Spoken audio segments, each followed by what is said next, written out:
fabric from the land of the five rivers.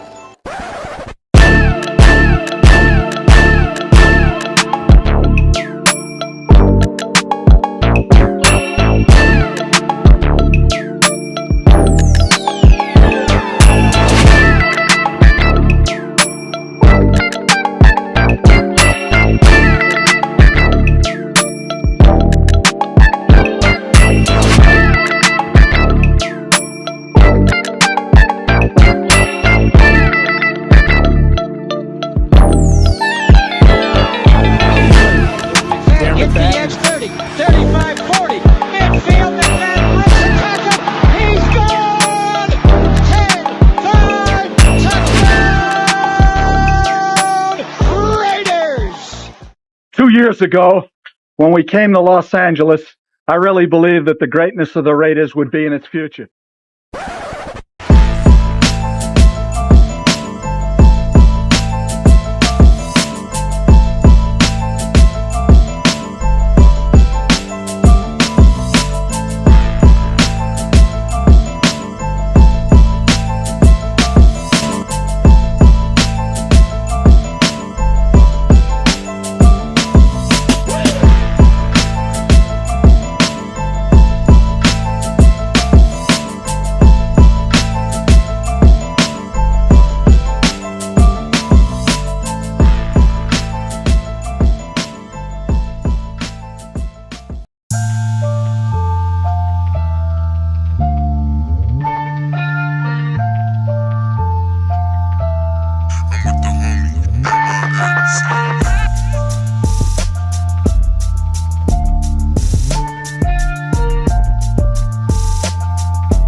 We back. You already know what time it is. Oh, you didn't know? 50-50.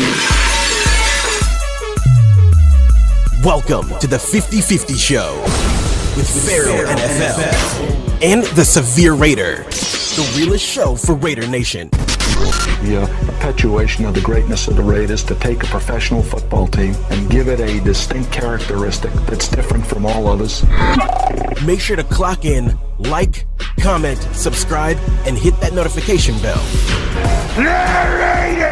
Man, if you haven't already, make sure to clock in, hit that like button, hit that subscribe, and hit that notification bell. It's 50-50 Show with myself, PharoahNFL, obviously the Severe Raider. We're going live on both of our channels, so if you haven't already, definitely hit the like on both channels, as well as obviously your first time visiting us.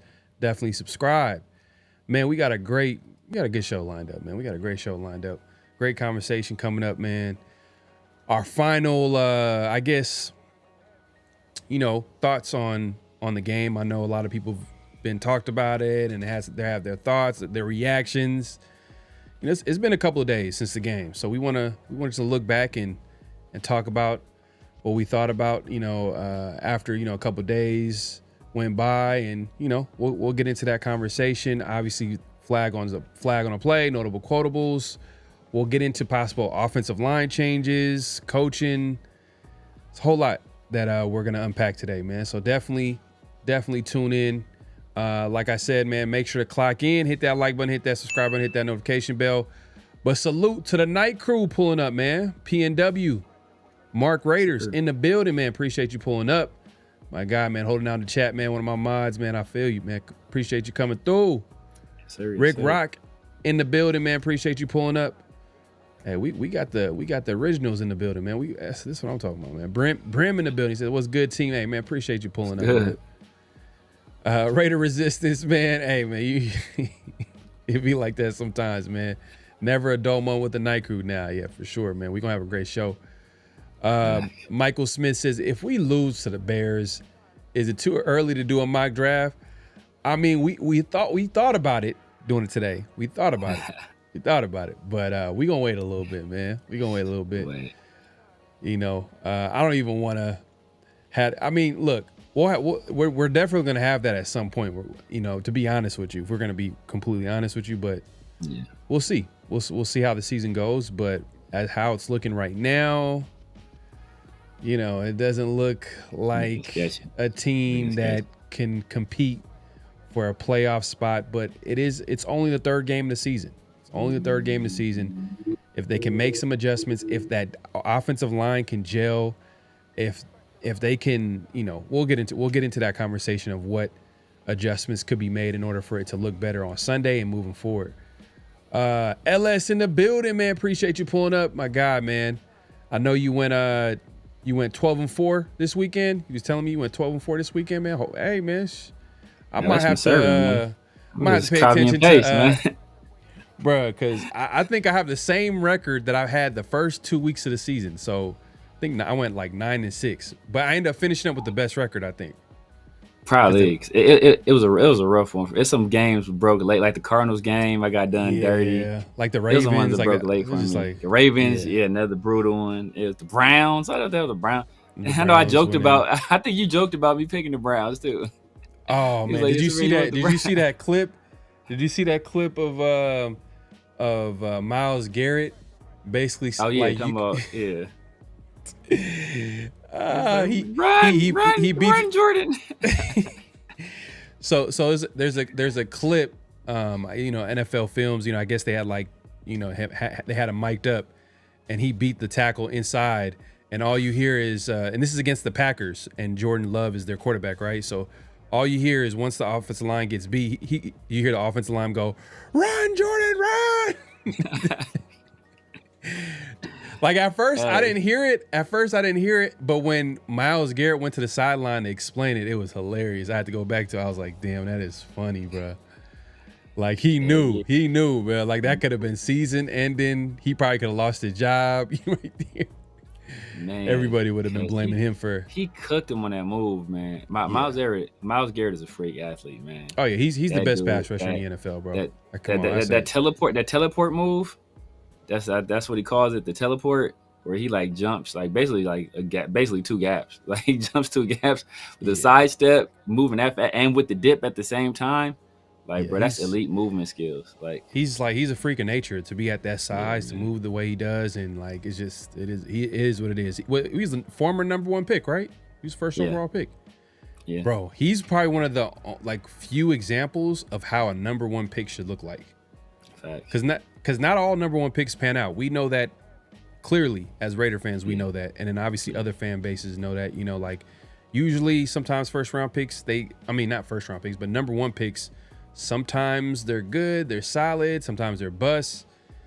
But for him, he lived up to the hype plus more. Like he's the best pass rusher in the NFL, hands down. Yeah. Respectfully, man, Max. He's one of the best, but yeah, man, Myles Garrett is just a whole. It's different, man. It's different, bro. It's different, man. But hey, man, we appreciate everybody pulling up.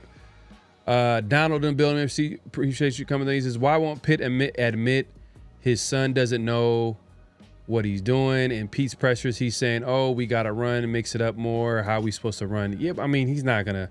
First of all, like coaches probably not going to throw coaches under the bus, especially when the coaches is his son. He's not going to do it. He's not going to do it. He's going to find every way possible. And the thing is, though, like, Severe called it out earlier in the offseason, man. Like, Pete doesn't always tell the truth. Like, he will bold-face lie. Like, and we've caught him, especially with Christian Wilkins' situation. when he said, "Oh, everything's going fine," and then less than a month later, Christian Wilkins gets released from the team.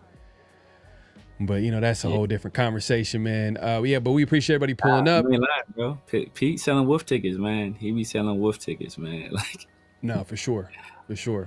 I mean, but that's kind of. Would you say that's standard? That's pretty standard with coaches. Some of it is standard. Some of it is standard. Some of the stuff he be lying about is like, bro, why are you even lying about that? Like, there's no need to lie about that. It's no reason to lie, huh? It's no reason to lie, man. It's no. Shout out to Big Lil Bosco in the building, man. Appreciate you coming through. My God, man, was good, man. We gonna chop it up today. Sports Talk with G says O-line is cheeks. Says it doesn't matter who the coach is. They're trying to find offensive linemen from the draft. Man, yeah, that's. But damn, like, I'm not gonna lie. If there's a quarterback there, depending on where they pick. Let's say the season goes left. Let's say that, and it's like the Raiders got like a top 10 to top 5 pick, and there's a pretty good quarterback prospect. Because if they're in the top 5, there's probably most likely going to be a good quarterback prospect there. For sure. I'm sorry, bro. I don't know if I could pass that up. I know the offensive line. No, you got it. Look, bro. But it's like I know they're comfortable with Geno because he's that middle tier quarterback. Yeah. And they feel like they could win with him if they have pieces around him. But if you feel like if there's a young prospect and you feel like he's going to be a franchise quarterback, I don't know how you could pass that up. But we clearly need offensive line help. Yeah. I mean, just even defense, bro. I can't even just say offensive line. We need people in the trenches. I'm not gonna lie. Like it's Max and everybody else. Keep it real with you. So Max needs help. Offensive line, like we can go a lot of different routes. I mean, a tackle would be the easiest answer if you're going that high. If you're picking high, I should say. Yeah, you got to be a tackle. I mean, and that's where it's tough because we'll get into this conversation later, but down the stretch of last season, we feel, hey, okay, this offensive line is gelling. It's looking pretty good. Like, hey, we got some young pieces there. Kind of everything's falling into place. The run game looks better. Pass protection looks better. Like, we got and it's all young guys. We got 2 young guys, fairly young guys, JPJ, Meredith.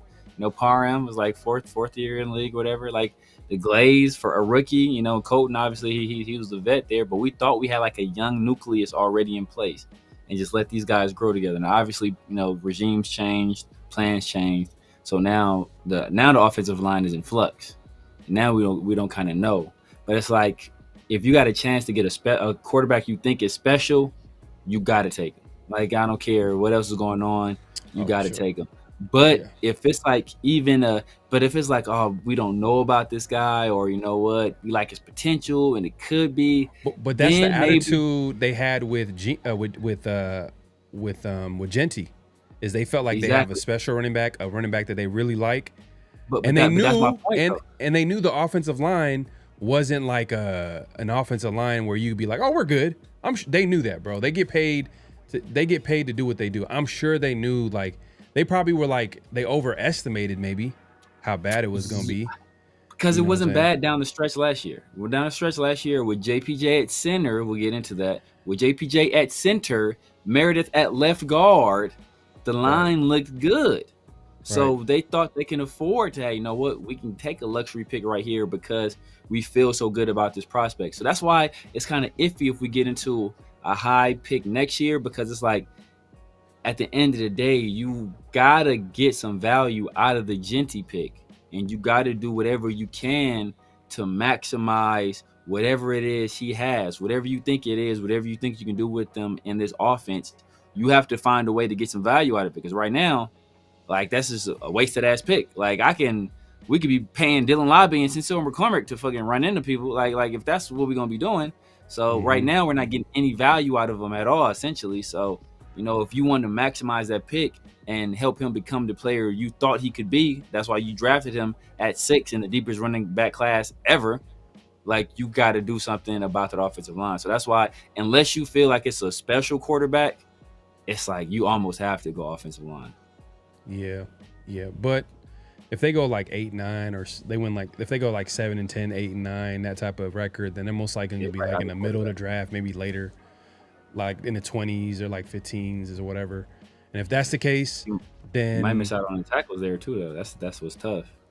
I heard it's a good tackle draft. So it is. That Utah got 2 of them. Utah has 2. So if it's a good tackle draft, that means like, yeah, man, we might. But the thing is, though, you know, we kind of getting ahead of ourselves real quick. But look, let me address the super chats real quick. My guy, Raiders Smoke in the building, man. Appreciate you coming through. Much love, y'all. Like and sub to both channels, man. Appreciate you, man. Appreciate the super chat. My guy LS in the building, man. He says, I have zero faith in Spy Tech after this last draft. I can't blame him. Man, it's too soon, bro. Like this, let's just wait it out a little bit. Let's wait it out. Yeah. But I feel you, man. It's kind of like what? Yeah, like four draft picks were pretty much inactive, and then you got like one that's starting, but his snaps are decreasing every week. 2, and then 2 starting. Oh, two starting. But one of them is his snaps are decreasing every week. And that's Dante Thornton. And then like Jack Besh, week 1, 4 snaps. Week 5, 5 snaps. 5 snaps. And then this week he had like 16. So they gave him a little bit more. But still, your second round pick, you know, you would want him a little bit more than that, especially more than like be honest with you, he should be taking the majority of like Dante Thornton snaps, bro. It's Trey Tucker. It's Trey Tucker breakout season, bro. Like it's official. It's underway. Like he had 4 touchdowns this season. Geno has 4 touchdowns. All of them went to Trey Tucker. Had a breakout game, 8 catches, 145 yards, 3 touchdowns. Last time I seen 3 touchdowns, your boy Michael Crabtree. Yeah. Against, I think might have been against Baltimore. Might have been Baltimore. That was a clean game too. Yeah. That was a great game. That's like one of my favorite 2016 games right there. Ooh, that the route that Michael Crabtree had on that touchdown. It was. Yeah. I think it might have been the third one. Was it the third one or it was the second one where he just he caught it in the back of the end zone. It was like a deep route. Like a seam route or whatever. And then like the way he got the corner and he got his feet in the back of the end zone. Late hands too. The late hands. Ooh, that shit was nice, bro. That shit was nice, man. That's clean. Yeah, it was nice. Michael Crabtree was a dog, man. He was nice, bro. He was a number 2, but he was nice. He was nice number 2. Exactly. Yeah. But yeah, man, we appreciate everybody pulling up. Appreciate the super chat, LS Smoke. Appreciate you, my guy. Let's just get into it, man. I guess we already kind of started the conversation. Obviously, you know, y'all sleeping under a rock, man. The Raiders lost on Sunday. I'm sure y'all talked about it. Yeah, you know, it happened. You know, it be happening. Like I said, I like the 10 a.m. games because if they lose, I can go on with my day and just because I hate I hate the most because I know a lot of people it's a mixed bag because I've heard people say, oh, I love the nationally televised games. I like them if we win, but if we lose, I'm like, damn, bro, I went out my way to set aside time to watch this game at this very moment, to watch this team lose, like that Monday Night Football game. I was like, come on, bro. But when it's a 10 a.m. game, it's like, but you know, you don't get a lot of those. It's only when they go to like the East Coast and stuff like that, and it's only if you are in the West Coast that you get the 10 a.m. game. So exactly, so on the East Coast, that's kind of like more of a West Coast thing, man. So shout out to everybody that's on the Western Pacific time zone. Throw your dubs up.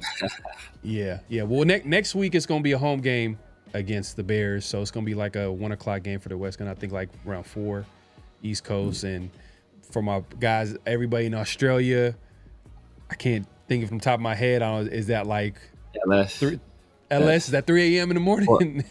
or the 1:00 games. It's 4:00. It's 4:00 in the morning on Monday, I believe. Damn, that's crazy. But what I would do, I would just turn off my social media and just like record it, and then like watch the game and then turn on. Because I don't want, you know what I'm talking about? Like you don't want to see like what people are reacting to and to find out they lost and then like, damn, I can't even watch it's gonna be hard to even watch this game to see. Facts. But yeah, I mean, if you gotta wake up in the middle of the night, man, you gotta do what you gotta do. That's how it was for like, you know, when USA basketball, when they used to play.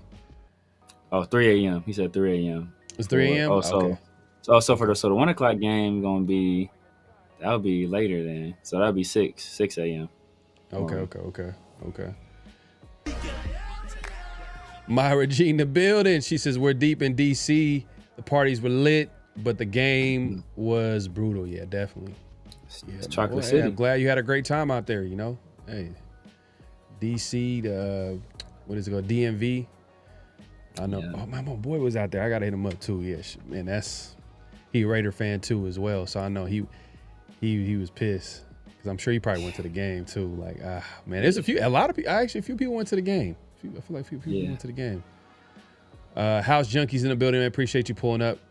Appreciate everybody coming through, man. We see y'all. Yeah, I guess let's just get into the game. The biggest storyline is the fact that, you know, the Raiders obviously got dominated. And then we kind of can see the disparity in the trenches now, like each and every game. Like offensive line with everything they got going on, the defensive line with like it's either max or nothing, pretty much right now. Like there's really nobody. And you know, shout out to my guy Rundown. I think I kind of agree with him here where he says that there's a talent disparity with the defensive line, and then there's the coaching disparity with the offensive line. Even though the talent, I'm not saying that the offensive line is not that talent, but it's just like if you move some of these guys to places where they're more comfortable, or we've seen them actually be at least okay, if not good, maybe we'll get to that average that I was talking about. If we can get to that average offensive line, then maybe we can get one more second so Geno can launch it to Trey Tucker, because every game I'm hearing Trey Tucker is open. He's wide open. Same thing with Jacoby Myers. I keep hearing that they're always open down the field. So it's not even an issue sometimes with them not getting open. It's just that the offensive line is not blocking long enough for them to get to the ball. And then you got obviously the run game is like, you know, it's the obvious thing. I think that's the first thing that people talk about is like, man, we can't run the ball. We got a running back in Jeanty, and we can't even enjoy the fact that we got a running back in Jeanty. You know, like it's literally like it's a luxury piece in the offense that we can't even take advantage of. And some people might argue that was a luxury pick, and they went ahead and did it. But you know, it is what it is. It's just. There got to be some changes. It's a big game coming up against the Bears. I feel like if they lose this game, it's 3 straight. I'm not gonna lie, bro. They're straight losses. Look, the season technically is not over, but like Raider fans is gonna be ready to like full on just, you know, it's Mayday, whatever you want to call it. Like they're gonna, it's over. Like they're gonna go bad. And we're gonna play like a clip by Tom Brady that's gonna be pretty interesting later, where he pretty much talks about. Yeah, you know. But yeah, man, it was a tough game to watch. You know what I mean? Just because like I felt like you kind of can see, and I don't want to make any excuses, but they look like a team that was coming from the West Coast to the East Coast.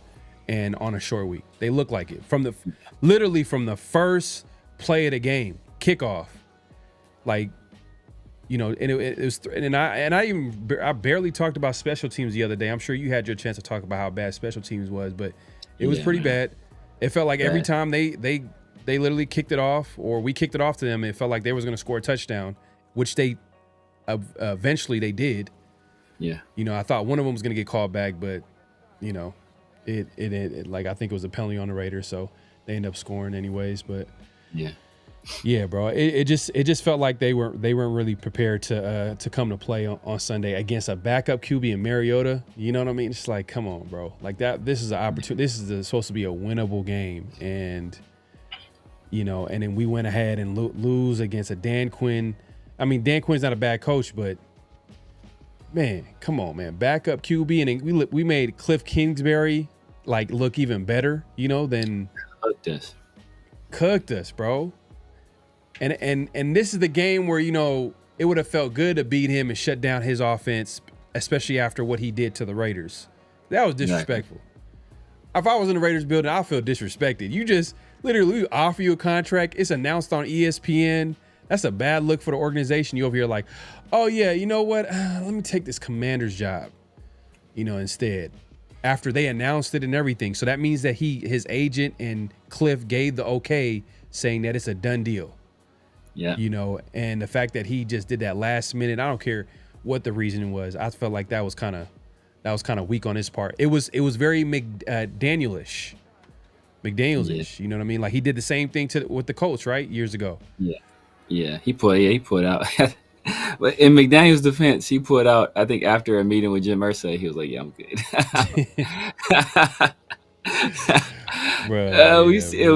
We see what's going on with his offspring. So can you blame him? But I can't even. They winning now. They winning. They're 3-0. Since this whole thing came out that they're his daughter, who's now the owner of the team, obviously. Yeah. She's got the earpiece and she's listening to the offensive coordinators and all that type of stuff. I don't know what type of notes she's writing down. Like what is she keeping track of or whatever. But either way, she don't know what she's keeping track of. she's micromanaging and it's working. They're 3-0. Yeah. And Steichen is like, oh, I can't mess around. Like I got to make sure I get in the correct play call. But Steichen, I ain't gonna lie. Like if he was available, because I was thinking that he was gonna get fired. I'm like, damn, if he was available as an offensive coordinator, he was smooth. No brainer. And you know who might be under fire is Mike coach. McDaniel. That one's good, but even I think this might Zach be Robinson? even better. I think this might be even better, just based off like what we need right now, is the Callahans. Oh, in Tennessee. Because they Brian Callahan, the head coach, gave up play calling duties to guess who? Bo Hardgree. Bo Hardgree. Yeah. But hey, look, Bo Hardgree, his one shot, he didn't do too bad. He didn't do too bad in his one shot as a play caller. So yeah, he didn't do. Can't hate on him. Can't hate on him. He didn't do too bad. Based off what he had, what he worked with and stuff like that. He did good enough to keep us from getting the quarterback. He did good enough to keep us from getting the quarterback. But yeah, man, it's this. Just watching that game, you could say it's a team that's on a short week. I give you that. You could say it's a West Coast team traveling to the East Coast, 10 a.m. start. I give you that. But whatever it was, it looked like a team that wasn't ready to play. As you said, from the opening kickoff, they was, and it could have been worse if Thomas Booker didn't accidentally punch the ball out, and Caillou Blue Kelly fall on it after two commanders didn't do it. Like it would have been bad. It would have been worse because they would have scored on that drive. They was driving on that drive. And the drop. And I think didn't they have somebody drop a touchdown too? A touchdown pass in the end zone. I think a wide receiver dropped a touchdown pass if I recall correctly. So I forgot. But it could have. And did they miss a field goal too? Yep, they missed the field goal. Yeah. So yeah, it could have been worse. And this was not a team that was prepared. And the one thing we were assured of was that, like the team was going to be prepared every week. They're going to go out and play hard, give good effort, like all the small intangible stuff, all the controllables, all of those were going to be like tight. It was going to be just, the clocks were going to be, the trains were going to be running on time. That's what we were assured of. That's when we brought in a guy like Pete Carroll with his experience in the league, especially, and he has a good record when it comes to traveling from the West Coast to the East Coast. I forgot exactly what it was, but he's above 500. He usually does well. But they just did not look like a team that was ready to play. They looked like they were outmatched, outcoached, outgunned. We let Marcus Mariota, I said before, look like Randall Cunningham, Philadelphia Eagles Randall Cunningham. They were running. Cliff Kingsbury was clown. He was just running option plays on us, like just straight like triple option stuff, like just clowning us. We could not figure out their run game at all. It felt like they were getting the running backs had holes. We couldn't tackle. Once I seen the kickoff return, I was like, oh my God, please don't tell me it's this type of game where they special teams is like gonna be. But I didn't automatically think it was gonna be a blowout, but I was like, damn, that special teams is gonna be the difference of the game because they're like getting this. But when I seen the tackling, I was like, oh yeah, bro, it's pretty much over, bro. Like, because that was literally what kept us in the game the first couple of games of the season. It was because of the defense, the fact that they were tackling and stopping, teams short of the first down and getting off on third down, going getting the 3 and outs. We weren't necessarily getting pressure, but we had like that bend but don't break defense.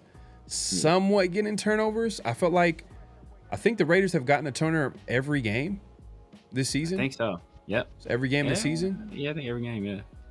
Every game this season, but they just didn't look like they were ready to play at all. Ready at all. Offense, defense, they got dominated in the trenches. Like, forget about it. Dominated.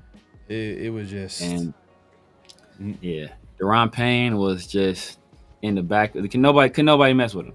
They kept trying to run trap. Why you keep trying to run trap against Deron? Like, he's not moving, and you're not moving. He's not moving anywhere. Like, stop trying to run trap against Deron. He's not moving. He's going to be there. Yeah. It's not going to work. You're not going to surprise him. Even if you hit him blindside, he's going to move an inch. That's it. He's going to be right there to make a tackle. So it was just nasty. It was just nasty, man. The offensive line looked bad. Geno just didn't look great. And it's from the opening kickoff. So it's not like it was a situation where it's like, oh, you know what, we got down late and people mailed it in. It's like damn near from the we had the one nice play in the beginning where I think we ran that boot action, and he had to hit Jacoby for a pretty big play. And we still didn't score a touchdown, but we got some points out of that drive. But it just didn't look right. Offensive line didn't look right. The tight ends ain't blocking. Wide receivers ain't blocking. Jeanty did well for the most part, but he still missed some holes. It's like he's getting better each week. I'll give him that. Each week he's gotten better, and he had a potential to have. If we could have kept it close, he might have been able to have a good game this week. But obviously, that they probably would have. If we would have kept it close, they probably would have keyed in on the run a little bit more. So it's some give and take with that. But he was on his way to having a pretty solid week. But we were forced to pass because we were getting our backs kicked in, so we had to throw the ball. And once they knew we was throwing the ball, Von Miller was, hey, as I say all the time, Von Miller was rubbing his hands together like Birdman. Oh, that dude. He's like, I got DJ Von Miller at this stage of his career is a hired merchant. He's a hired gun. He's a mercenary. Yep, mercenary. Yeah, there you go. But with Geno Smith, we kind of see. I'm like, now that I've watched him a few, we kind of see his weaknesses a little bit. Like, he holds the ball a little bit too long. I think that's just part of who he is. He's always trying to look for a bigger play. I think that's where coaching needs to come into play, make some design plays to throw it short. But like, at some point, you got, like, Geno, you got to understand, like, this offensive line is not going to hold long enough. You gotta have sustainable drives. Like, you can't continue to go 3 and out because you're trying to take shots down the field or even take sacks. Because how many times were they like 2nd and long, 3rd and long? Like, after a while, like, that's going to catch up to you, and you're not going to be able to move the ball. And I think with Geno, like, that's like a big weakness of his that I've seen so far. I don't know if that's Chip Kelly, like, everybody's going deep. I'm sure there has to be someone who's there as an outlet or whatever. But what happens when he throws it, when he does eventually throw it, it's super late. It's like to the point where, like, the defender's like right there, and he's like he has to understand, like, this offensive line is not going to protect you long enough. And the good quarterback, like the quarterbacks that don't have that weakness, you could tell, like, their mental clock, their processing, it's a lot quicker, But to be fair, this is what happens when you don't protect the QB, though. Like, some their weaknesses get exposed. Yeah. That's part of it. That's part of it. Their weaknesses there have been people open though. There have been people open several times, and he's been slow to recognize it, or he doesn't see it all. A lot of times, you're slow to recognize it, or if he does recognize it, it's not that accurate of a ball. Like I think I'll say, what play? It was like the second or third play of our second drive. I want to say I think Jacoby ran a bench route. He was wide open, nobody around him, and I think he just dumped it off short to Brock Bowers. So because he didn't see it. And that's some of his issues. But, and this just came to me right now. Because I don't know if this is, I'm assuming this is Chip Kelly. I'm assuming the play calls and how we're forcing how we're pushing the ball downfield. I'm assuming it's Chip Kelly.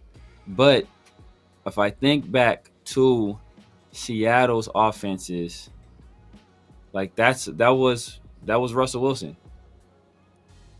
Russell Wilson didn't like that. What is Russell Wilson's weakness? What do people say he can't do? He can't work the middle of the field. What does Seattle do?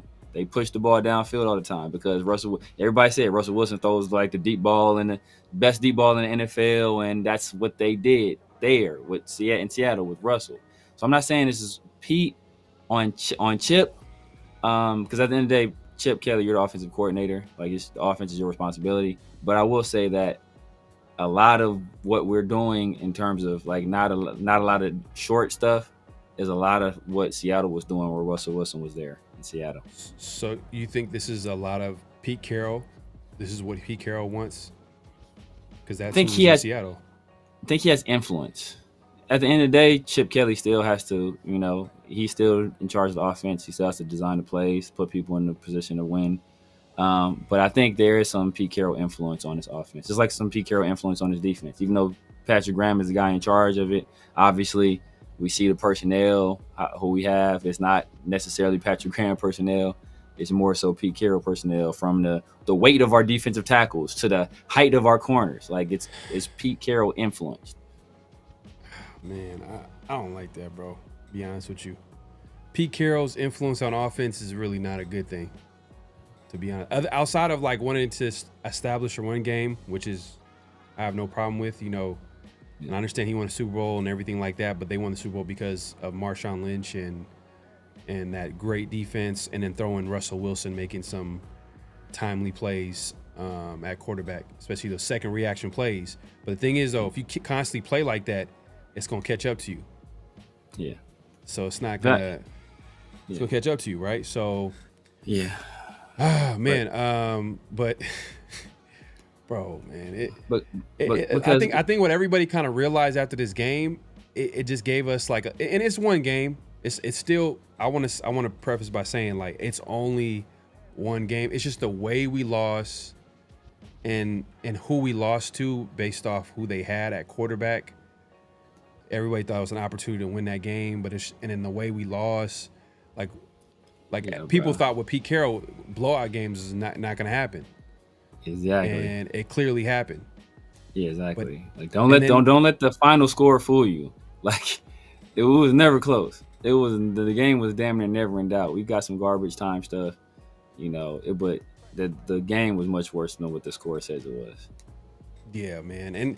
And also it puts into perspective, after the game, I think it was on Monday, in the presser, the whole tone with Pete Carroll, just paying attention to how he's saying things and what he's saying. And he's like, oh, it's all part of the process. And, it's going to take time and this, that, and a third. And I'm like, hold up. Weren't you the one? Hey, Max, let's get it. We're coming here to win.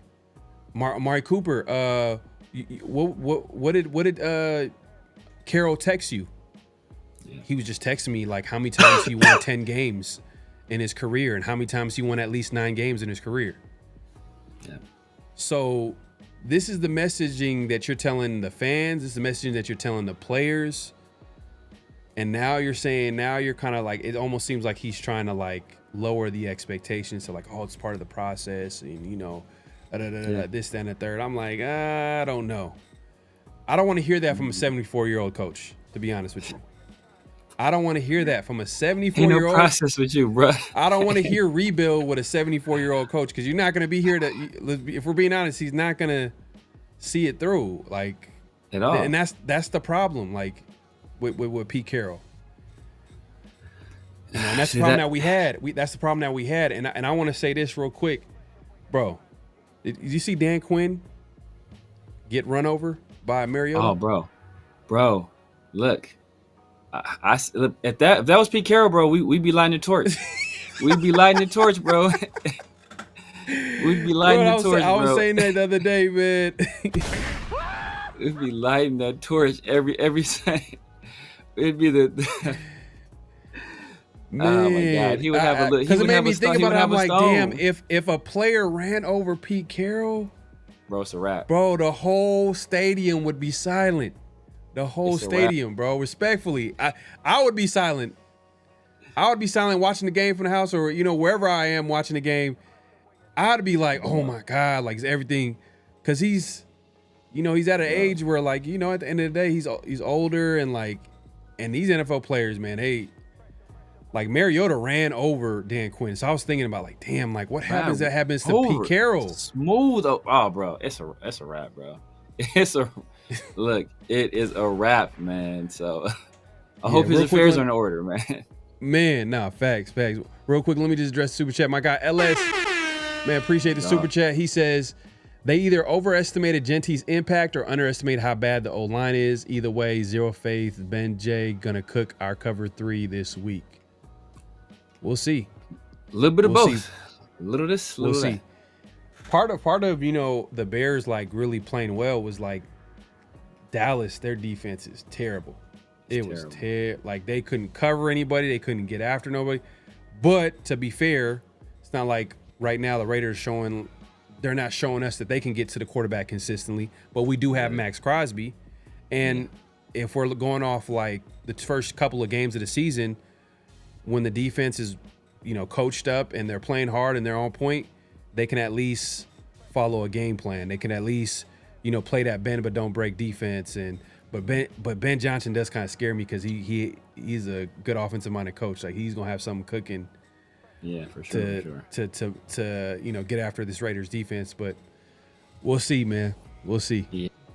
Yeah, and then you think about that, like who the guys that's been giving us trouble recently? It's mobile quarterbacks. And I remember after the week 1 game, I was watching like with the Patriots people because I was excited at that point. After we win, bro, I consume all the content I can about the game. I was watching the Patriots people talk about the game. I'm watching the Raiders people talk about I'm watching everybody talk about it, and I'm hearing them saying like, bro, we should have won this game. Drake May was awful. He missed so many throws. There's so many opportunities there. So much he left on the plate. And then week 2, not for about to say Phillip Rivers, Justin Herbert, he didn't miss as many of those opportunities as Drake May did. Week 3, Marcus Mariota didn't miss as many of those opportunities as Drake May did. So, like if we get a quarterback that's not making mistakes and it's not missing guys wide open or, being careless with the football, it looks a little bit different. So, and Caleb is an uber athlete. If nothing else, he is an uber athlete. And I felt like the defense played well against Herbert. I get what you're saying. Like, as far as Herbert, like part of the reason why the Chargers won was because of Herbert making plays and using his legs too. Don't forget about that. Using his legs and making second reaction plays like that, especially that touchdown in the red zone for Keenan Allen. But even that game, like I felt like the Raiders they're pretty solid outside of giving that big touchdown, that long touchdown play, like as far as big plays. But for the most part, they kept big plays to a minimum. The big concerning part from this last game, and I think it might be like just an outlier, is the run defense. I don't think the Raiders' run defense is as bad as they showed against the Commanders. I would hope it's not. Yeah, I would hope it's not, but I don't think it's as bad because we missed so many. Bro, we get that Nichols dude. Literally, Chin had him right from, and then you had three people. Devin White came from the back, and then Roberts was on the side, and then obviously, let's get another pause right there. I knew it was coming. That was that was a crazy one, man. You was cooking. I was gonna let you keep going, bro, but that was too egregious. That was too egregious. Boys.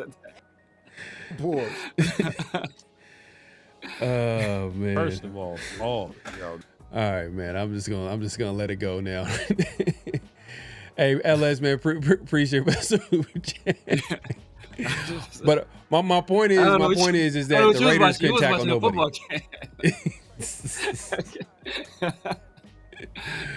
Oh man. If you was not gonna say nothing, the chat was gonna say something for sure, man. So I'm surprised LS. I'm surprised LS because LS is LS. He don't pull no punches, bro. He gonna let you know. You say something questionable, LS gonna let you know for sure. I'm not.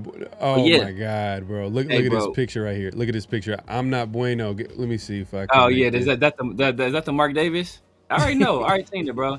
Hey, look, I'm not mad at Mark Davis, bro. Hey. Mark Davis, look, I got a franchise I bought. We got MVPs. We winning playoff series. We winning championships. Like, y'all didn't want me touching the Raiders. I gave it to Pete Carroll and Tom Brady. How y'all looking over there now? Oh, is this still my fault now? Oh, yeah. I thought it was all Mark. And now, okay. So, Mark living his best life. He's like, okay, I'm going to let y'all do that. I'm still collecting these. I'm still cashing these checks. And I'm over here with some winners.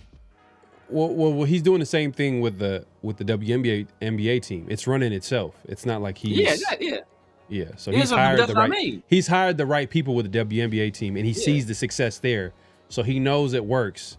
So hopefully, he's trying it with us. He's trying it with us. So hopefully, Tom Brady and everybody. He's been trying it to some extent. No, but he tries, but then there's always a moment where he's like, come on, Mark, bro. Just like, for example, we talked about hella times with the McDaniels situation. Like, me with McDaniels, yeah. Like, if there was like someone in his ear, he would have like, hey, bro, if you fire him now,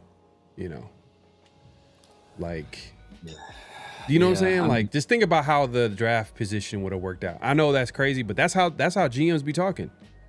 If we're being real, they're not talking about like just the season. Like they want the team to win, but like they're thinking like ahead. They're thinking about the draft. They're thinking 5 years from now. They're thinking about who they can sign, who they're gonna give extensions down the road, and they're thinking way ahead. But yeah, Pete Carroll thinking about a mausoleum. He thinking about a bureau plot. He's thinking about it. But back to the game. Back to the game. I know we got a little bit off track though. But yeah, but like that run by McNichols. That's what I was talking about, man. It's like, that's why, I don't want to hear these excuses. We keep hearing these excuses about guys getting hit at the line of scrimmage or getting hit behind the. My bad.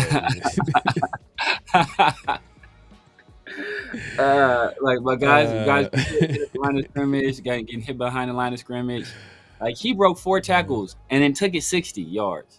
4 tackles and took it 60 yards. So it's like, that's what I want to see out of our run game. Clean it up, Severe. Just clean it up. He broke 4 tackles. That's it. He broke 4 tackles. That's it. We're just gonna leave it right there. He just broke 4 tackles. That's it, man. I'm dying laughing. Yeah, hilarious. Bree says, Severe, your guy Tyree is non-existent. Yeah, bro. Look. He had 14 snaps last week, and then this week he had like 20 something. I'm not gonna rehash this, man. I've been saying it forever. I've been saying it since we drafted him. I've been saying it since then. I saw it. That's why I only say stuff if I see something about somebody. If I see something, I say something.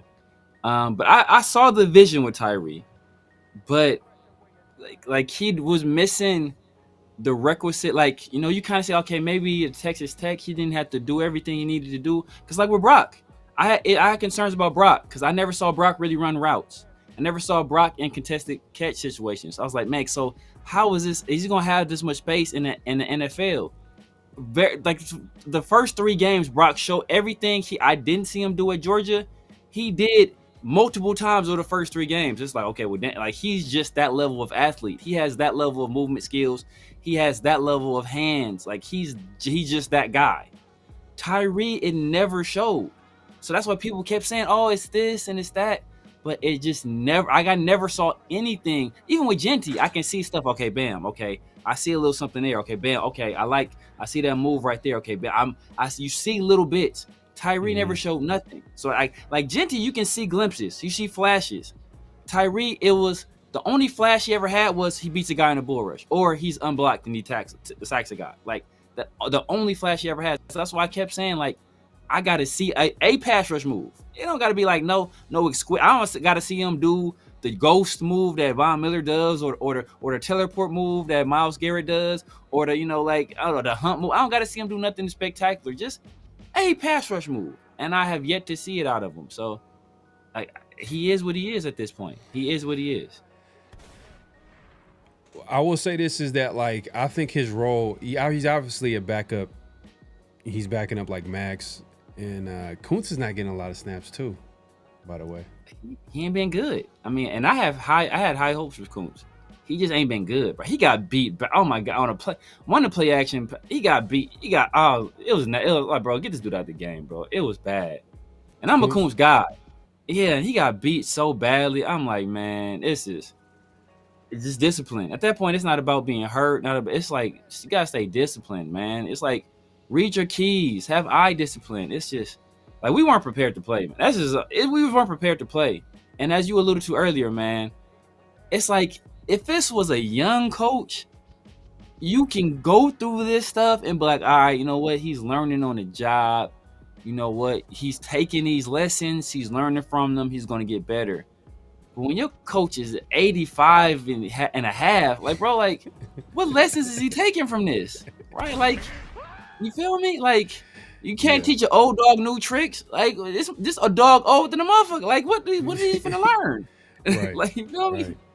So it's like, man, and then the same thing with Geno. It's like, if it's like a young quarterback going through these growing plays, like, you should look at Cam Ward. You see Cam Ward out here making mistakes. You see Michael Penix making mistakes. You're like, all right, you know what? They're in their first year starting.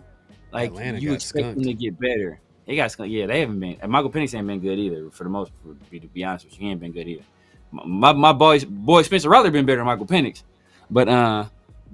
It's like. But, well, I know that game, even the Vikings game, I didn't get a chance to watch the Vikings game. Vikings game, he wasn't horrible, but he still wasn't like, you could see that you could see them. It's like mental mistakes. But it's like rookie, his first year starting, he's making rookie mistakes. So, but if he was going through this stuff with Geno, with a young quarterback as well, it's like, you can accept it more because you can see a light at the end of the tunnel. But like, when you got these older people at the end of their careers, you just don't see a light. You don't see a light. You just see tunnel, and you don't know where this tunnel is leading you to. So right now we're wandering in the darkness. Right now, I want to know what Pete Carroll was able to sit back and learn from taking a year off or two from Seattle, and now he's obviously head coach for the Raiders, because he made a point to be like, hey, the last time I took a break from coaching, I was able to come to USC and hit the ground running and yada yada. I want to know what he learned and I want to see how he's able to, like, bounce back and adjust to what happened last Sunday. Because let's just pivot real quick, because the biggest story right here coming from this game, obviously we got blown out, and it was the Commanders literally were in control the entire game, and they dominated. It is what it is. The offensive line. Yeah. It keeps getting worse and worse every game. And in this game, it was like pass protection was terrible. Running the football was terrible. And it's getting to a point where, we're like, we could see clips of the coaching staff, like Chip Kelly in the booth with Joe Philbin, and you could tell they're like, Chip is like banging the table. So he's pissed. They're pissed. The coaching staff is pissed. What is the adjustment here? Because now everybody's looking at, like, all right, who's coaching that side of the football? Because it shouldn't be this bad. Yeah. It shouldn't be this bad, because when it's this bad, there's a lot of different. It's not just, Brendan Carroll. When you can't run the football and you have all these types of it's more than that. It's obviously the talent. You know what I mean? I know a lot of people they're tired of Dylan Parham. Shout out to Coach. I think I seen you say something earlier about Dylan, but yeah, I missed it. But either way, Dylan Parham, he need to go. Meredith, I'd rather have JPJ at center. Get him back to guard. I like this idea too. And it's not going to happen. These adjustments that I'm saying they're not going to happen until later in the season, where it's out of reach and like they're just like, you know what, let's just do it. Throwing in Charles Grant inside, throw him in at left guard. You know what I mean? Like try different. Hey, why not? I do Caleb before Charles, bro. But I see what you mean though. Well, with Caleb though, like when I hear the questions about him is like his play strength, I'm like, ugh, I don't want to hear that. Charles Grant gonna have the same issues though. That's the thing. Even inside.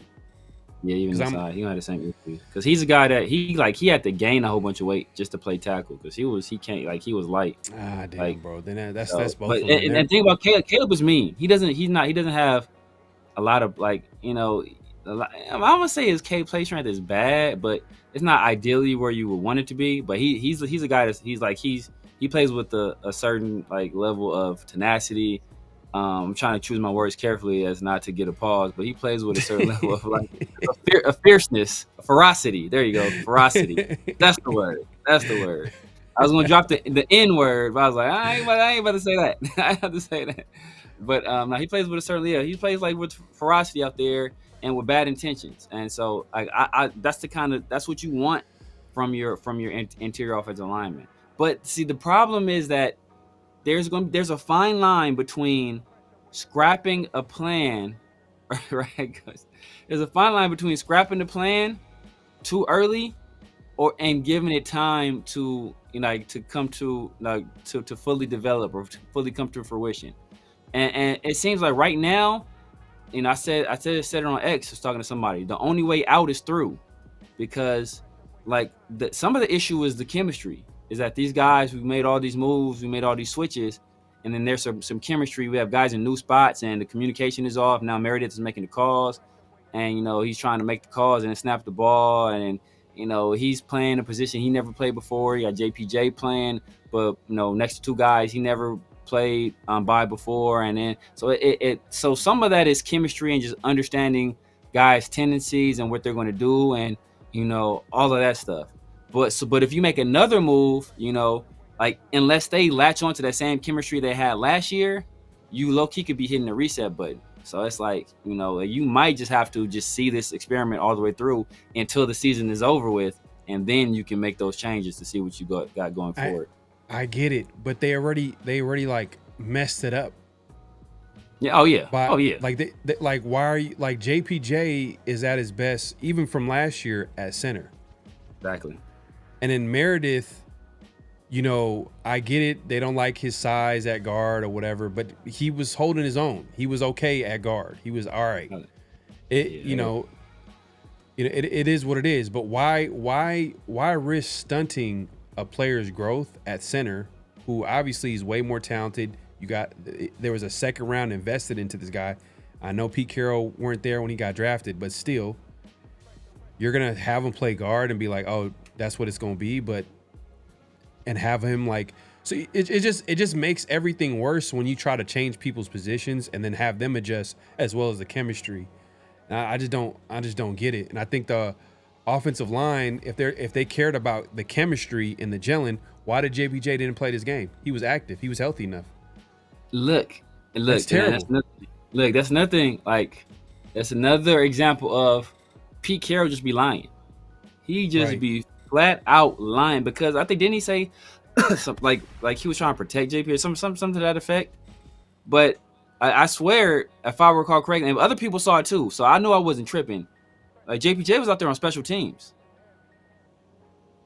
So it's like bro, like, why is the guy who should be your future at right guard, if nothing else, not playing over a guy that is clearly on the downside of his career?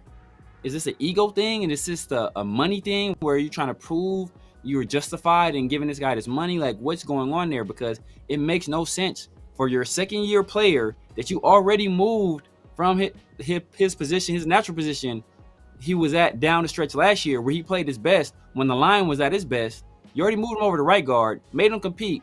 When he won the job, you said he only won the job because Kappa was hurt. And then the second he gets hurt, you put Cappy in, and then he's healthy. Messing with his confidence too.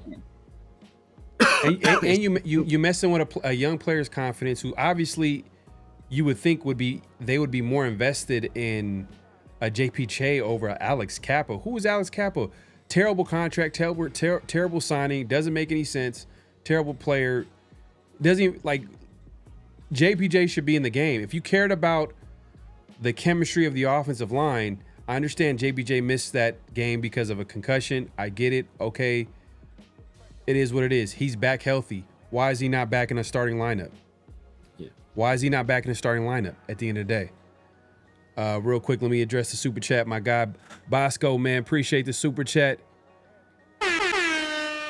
JPJ situation, my context is JPJ had a conversation with Brennan and Pete like he did with AP now, because Pete feel he got time. If you really know ball, coaches politic all the time. Hope I am wrong.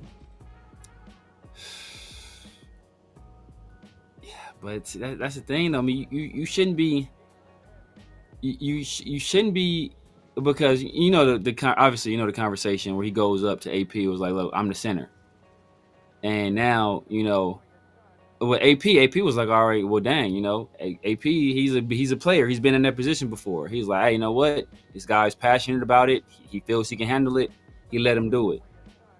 But it could be a situation with Pete Carroll where, you know, you see JPJ, he's been saying he's a center, you know, basically the entire offseason, working with Gino to introduce himself to Ashton Jeanty. Hey, I'm your center. Like, that's how he introduced himself. So now it's like, it's almost like they're taking it out on him. And I don't know why. I don't know what's going on there. It's stupid. It's dumb. It's so dumb where I'm like, the Raiders are crazy enough to fire you by the end of the season if it looks all bad. Like, if it gets too out of control. Because think about it. I said this the other day with Rundown. I'm like, what happens if this team only wins 3 games? Bro. Look, but see, that's the thing. See, that's the problem we had last year. And obviously, we all have our feelings about Antonio Pierce now. He's out here snitching like Tekashi 6ix9ine. But but that's what I felt like. That's what I first said when Josh McDaniels got fired. Like, bro, you gotta let these guys at least see it through. Like, at least see it through. Like, you got to give these guys time to figure it out. That same thing I said about Antonio Pierce, and I've been keeping consistent. Like, we can't keep cycling through these coaches. That's why the Pete Carroll hire was so risky, because first of all, if it goes right, you only have him for 3 years. But if it goes wrong, like, where do you turn? What do you do? Because you've been axing these coaches left and right. And so you can't do that to Pawpaw Pete. Everybody loves Pete Carroll. If you embarrass Pete Carroll like that, first of all, 3 coaches in a row firing like that, like, nobody in their right mind is going to take the job. No agent would allow their client, especially a young you're going to have to pay them $20 million a year. You're going to have to pay them ridiculous, stupid. You have to pay them the amount of money that Turkey had to pay Canelo to fight Crawford. That's the kind of money you have to pay. Stupid money just to get them here. Because nobody's going to want to come to this situation, because they see the trend where they'll be scapegoated immediately if you don't start winning fast. For a team that hasn't won for 20 years, if you don't turn around in an instant, well, bro, we got to get you up out of here. So that's why that's why you don't hire a guy like Pete, because that's why I kept telling people, like, I'd rather go through these growing pains with a young guy, because if we hit it, bro, if we get a McVay, we good. Yeah. If we get a Tomlin, we good. If we get, look, we talked about it when Pete got hired. Like, me and you were like on the same page. Like, we're like, Pete Carroll, like, first of all, it's never been done before.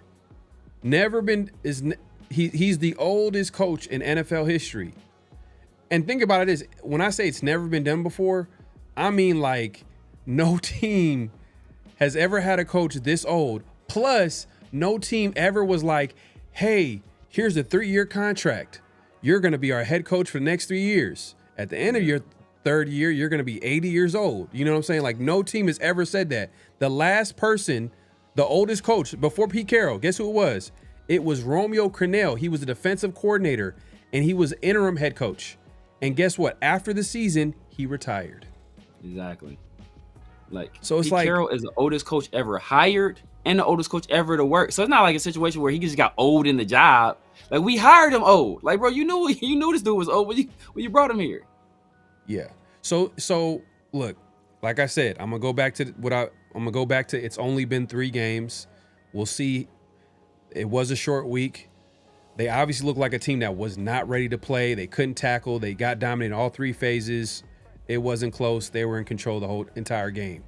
Like, I knew it was over, even when not just even the tackling, but even the way they ended that first half.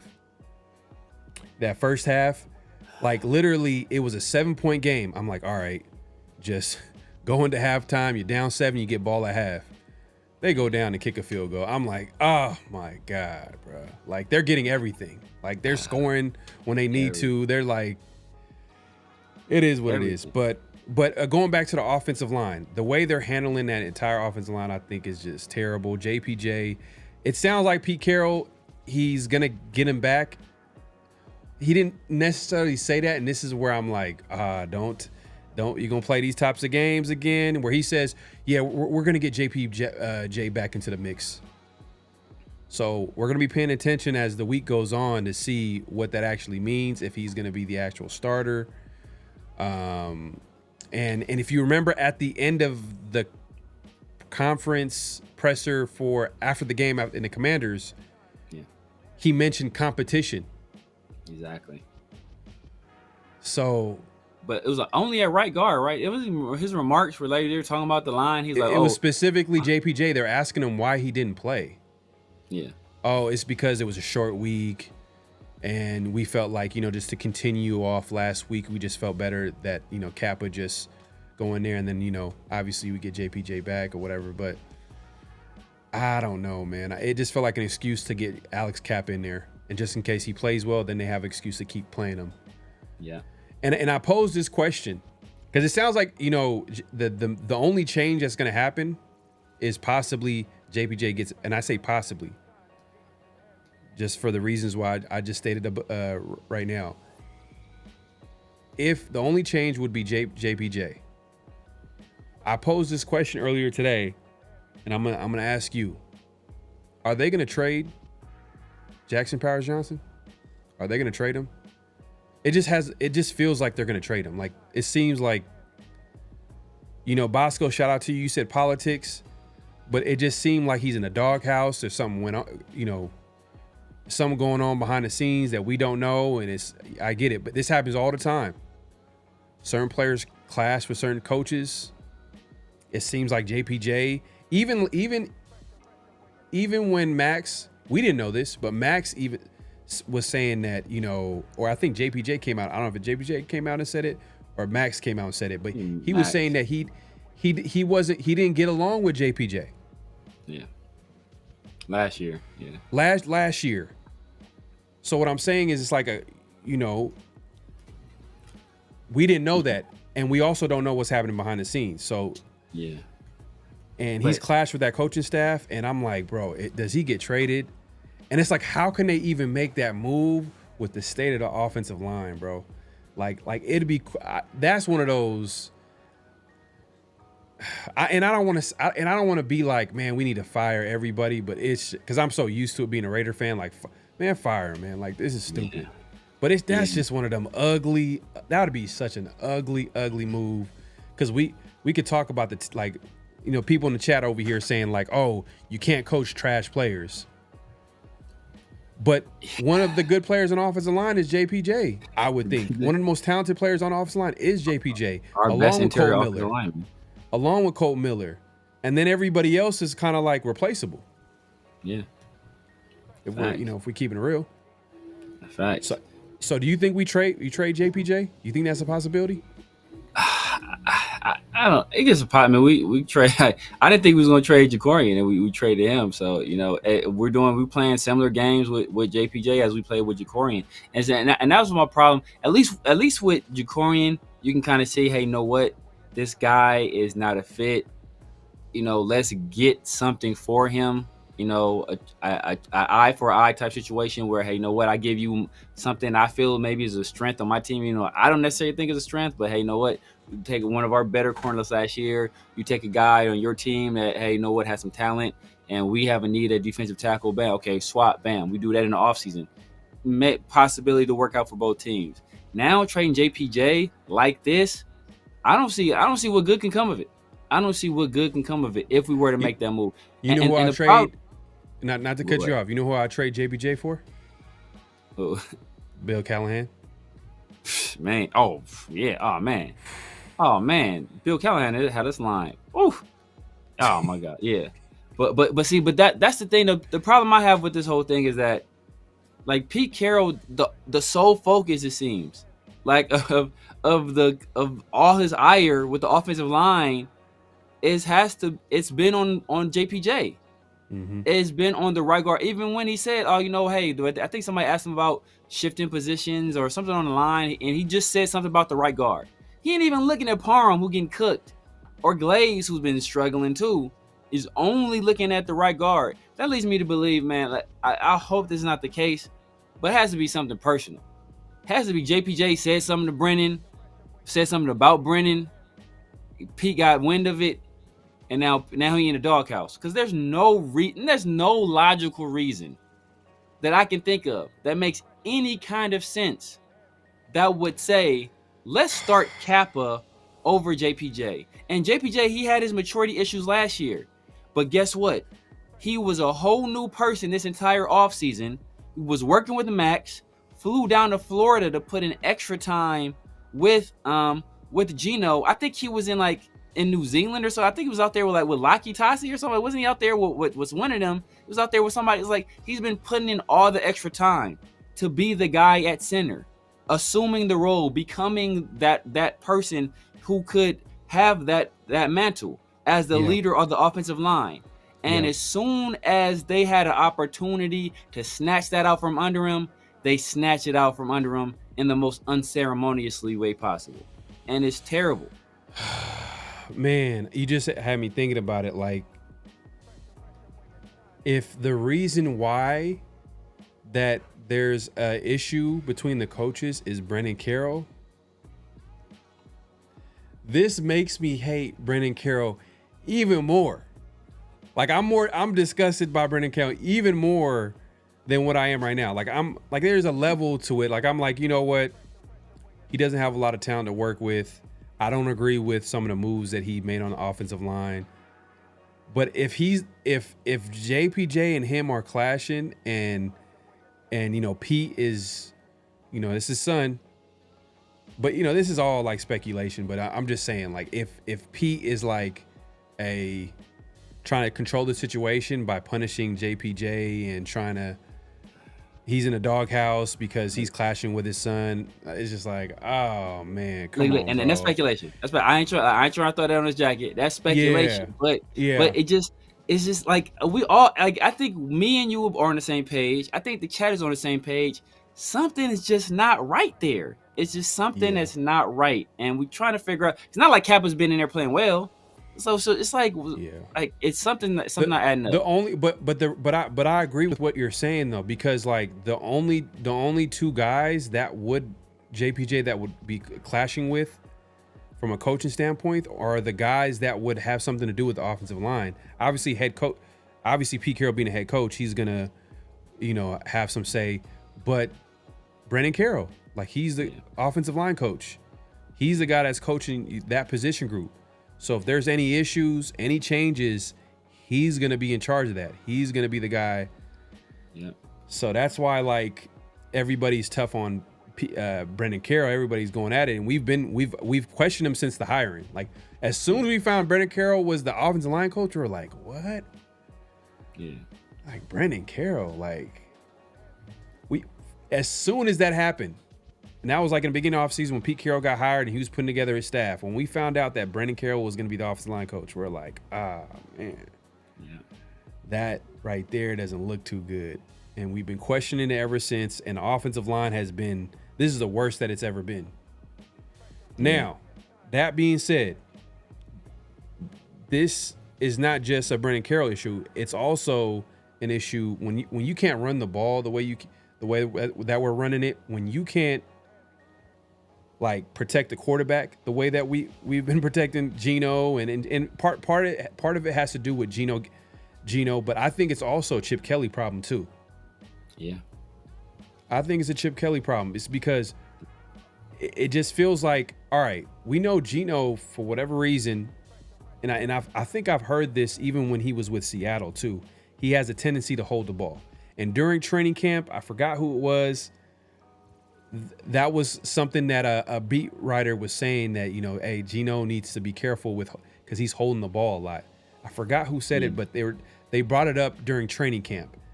And they said, like, this could be an issue, especially with this offensive line. I forgot who it was. I think it was Vinny or Adam. Yeah, it was one or the other, but I remember hearing that.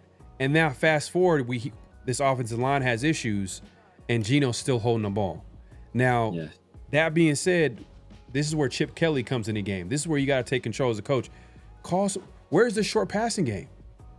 Where's the design of throwing it? Like, is everything designed to go deep?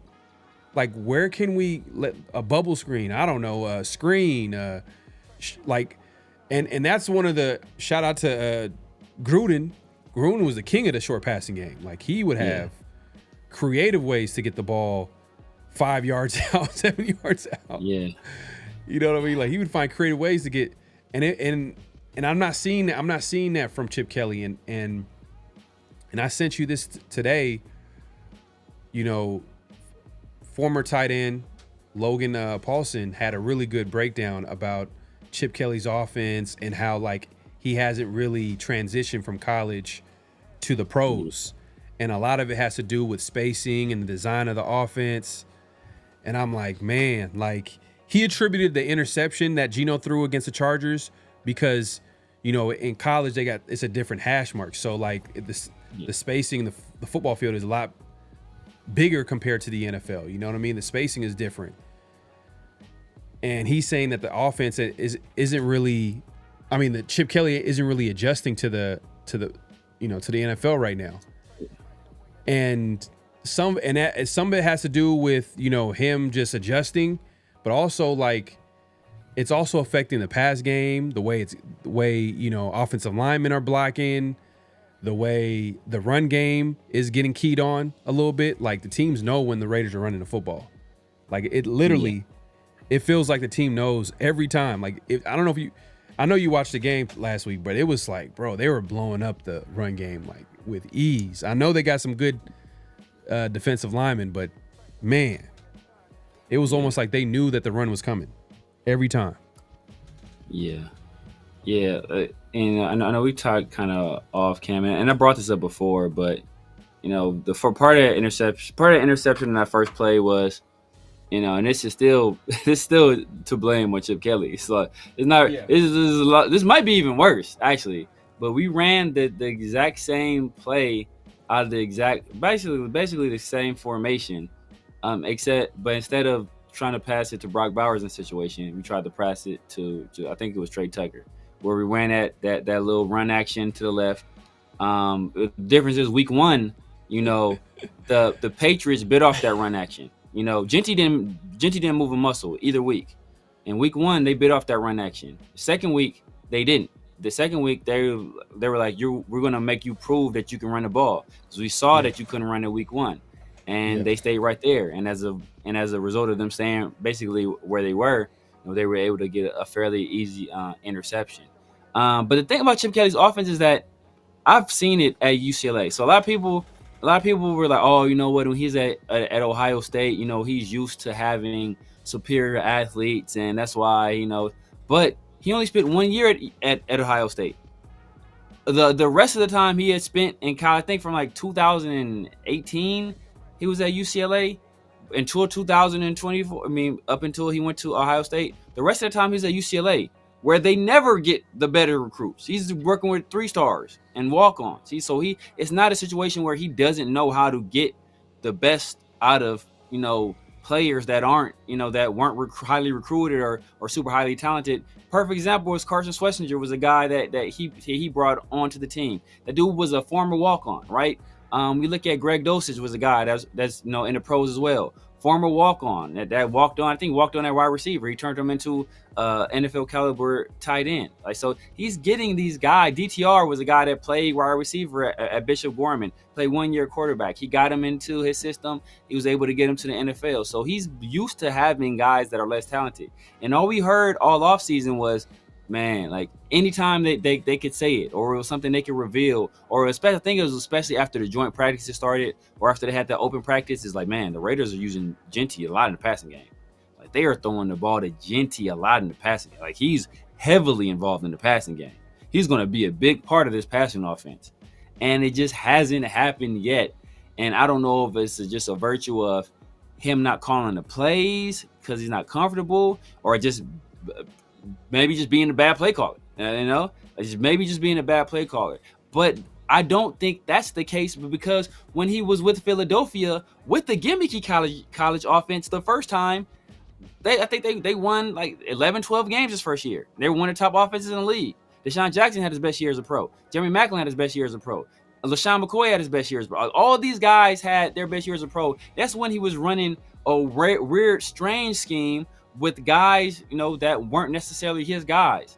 But now he's running, which is supposed to be a more pro style offense, and he's struggling. So I don't know what it is, but it's up to him to figure it out, bro. You got 6 million reasons to get this thing together, because you're the highest paid you're getting paid more than some head coaches in the NFL. So it's your responsibility to get this fixed. It's your responsibility to find a way to get Jeanty involved. Your responsibility to find a way to maximize Geno Smith, who we gave a fairly large contract to. Your responsibility to get Brock Bowers more involved, even though he's been hurt, but to get Michael Mayer involved, to get something out of that. It's his responsibility, because he's being paid so much. So obviously there's offensive line issues. Jeanty hasn't fully lived up to the hype. Deontay Thornton couldn't run a route to save his life. Jack Besh has been non-existent, and Brock is hurt. But bro, like, the NFL ain't about fairness. It ain't about excuses. It's about results. Either you getting results or you're not. And I keep that same standard with everybody. You getting results or you don't. I don't want to hear about everybody else around you, what they not doing, what they are doing. What are you doing to produce results?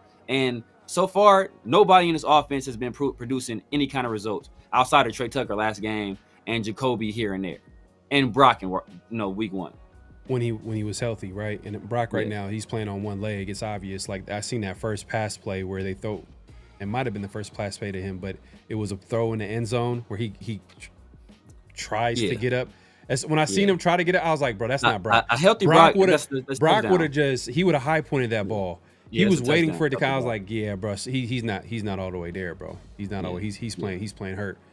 But the reason why I brought up that Logan Paulson, former tight end, and it's a clip I put up. It's on their podcast. Check out their podcast, Take Command. It was they were previewing the Raiders game, so it was like from last week. But I felt like it was a great take and breakdown of what possibly might be going on with the Raiders offense, and it put a lot of perspective in it. It's not just a Brendan Carroll issue. When the Raiders can't block the way they are blocking right now, it's not just a Brendan Carroll. Like some people pointed out in the chat, it's a talent issue. It's obviously Brendan Carroll making these weird, like not putting the best guys in the best position to succeed, but also it's Chip Kelly. Whether it's his play design, the way the way they're keying on his offense and they're teeing off and knowing when the run game is going to happen. I mean, look, we've seen guys uncharacteristically look like bad blockers in this offense. Like Jacoby Myers looks terrible blocking. I'm not gonna lie, he's missing blocks left and right. I know we talked about it earlier for the show. You was talking about Michael Mayer can't block, Brock Bowers ain't blocking. We don't have a blocking tight end right now. No one's blocking. The offensive line ain't blocking. The tight ends ain't blocking. Job. Exactly. His job, literally, his only job is to be a blocking tight end. He can't even do it. So this is it's a big issue, and I think Chip Kelly's a part of it. I think the players are part of it, obviously, and Brendan Carroll too as well. So hopefully they get their act together. It's going to be interesting to see how they bounce back from a blowout game. I think it says a lot about a team on what they do the next game. Usually when a team gets blown out, they usually respond by playing at least respectable, playing tough. Yeah. Look at the Bears, the team that we're playing this week. They got blown out by Detroit, Ben Johnson's former team. Detroit, who right now they look like they haven't. Ben Johnson, who like they are still one of the best offenses in the NFL. They dropped 50-something points on the Bears. Next week comes, Bears take care of business. My upset pick, by the way. I told you the Bears going to win that game against the Cowboys. But yeah, anyways, the CD Lamb went down too. He's out for the Cowboys. Is their season's over. They down bad, bro. They down bad. But Bears end up blowing out the Cowboys after they got blown out the week prior. So maybe, hopefully, if the Raiders can go back at home against the Bears, it says a lot about the team, the coaching staff, everybody. So if they lose this game, or if this is anything close to a blowout, I'm just so used to being a Raider fan. You know what I mean? Like, that's all I know. That's all I know. It's just like I'm gonna be programmed. I'm programmed to just like at this point, like the Pete Carroll experiment and whatever's going on with the Raiders. and they don't necessarily have to win though. Like it's not for me. My expectations weren't high this season. They weren't high at all. Yeah. I wasn't like, oh, the Raiders if they don't make the playoffs, then Pete. No, I'm not saying that. It's just, I want to see players get developed. I wanted to see a good offense. I thought the offense was going to be a little bit better than what we're seeing now, but that obviously is not the case for a lot of different reasons we talked about. Defense, I kind of expected them not to be good just because of talent, but they've been a healthy surprise outside of last week. Yeah. But if I'm noticing that the guy that they hired who's supposed to bring the culture, if I'm noticing that this team's already given up and getting blown out and he loses the locker room, and I'm like, damn, they got a 74-year-old coach and they lost the locker room and they're getting blown out like each and every, like we get blown out by the Bears. Like, I don't, blown out by the Bears, bro. How are we going to win? Like what games are we going to win? I mean, Tennessee, but even Tennessee, like you even talked about it, like it's not going to be an easy game. Tennessee, bro, they got a hell of a defense, bro. And you see what Deron Payne did, Jeffrey Simmons against any of our interior offensive linemen. It's like, man, the revenge of Arden Key versus DJ Glaze, bro. Oh man, that could get bad. That could get bad. So hey, but like hopefully the team responds as you kind of alluded to before. The teams coming off blowout losses usually respond. We're gonna get like a little bit of extra rest because we had that super early game. So hopefully, we're able to rest, recuperate, come up with a game plan, a sound game plan against the Bears. Something to keep Caleb contained. But like if we lose this game, we lose big, man. It's going to get bad.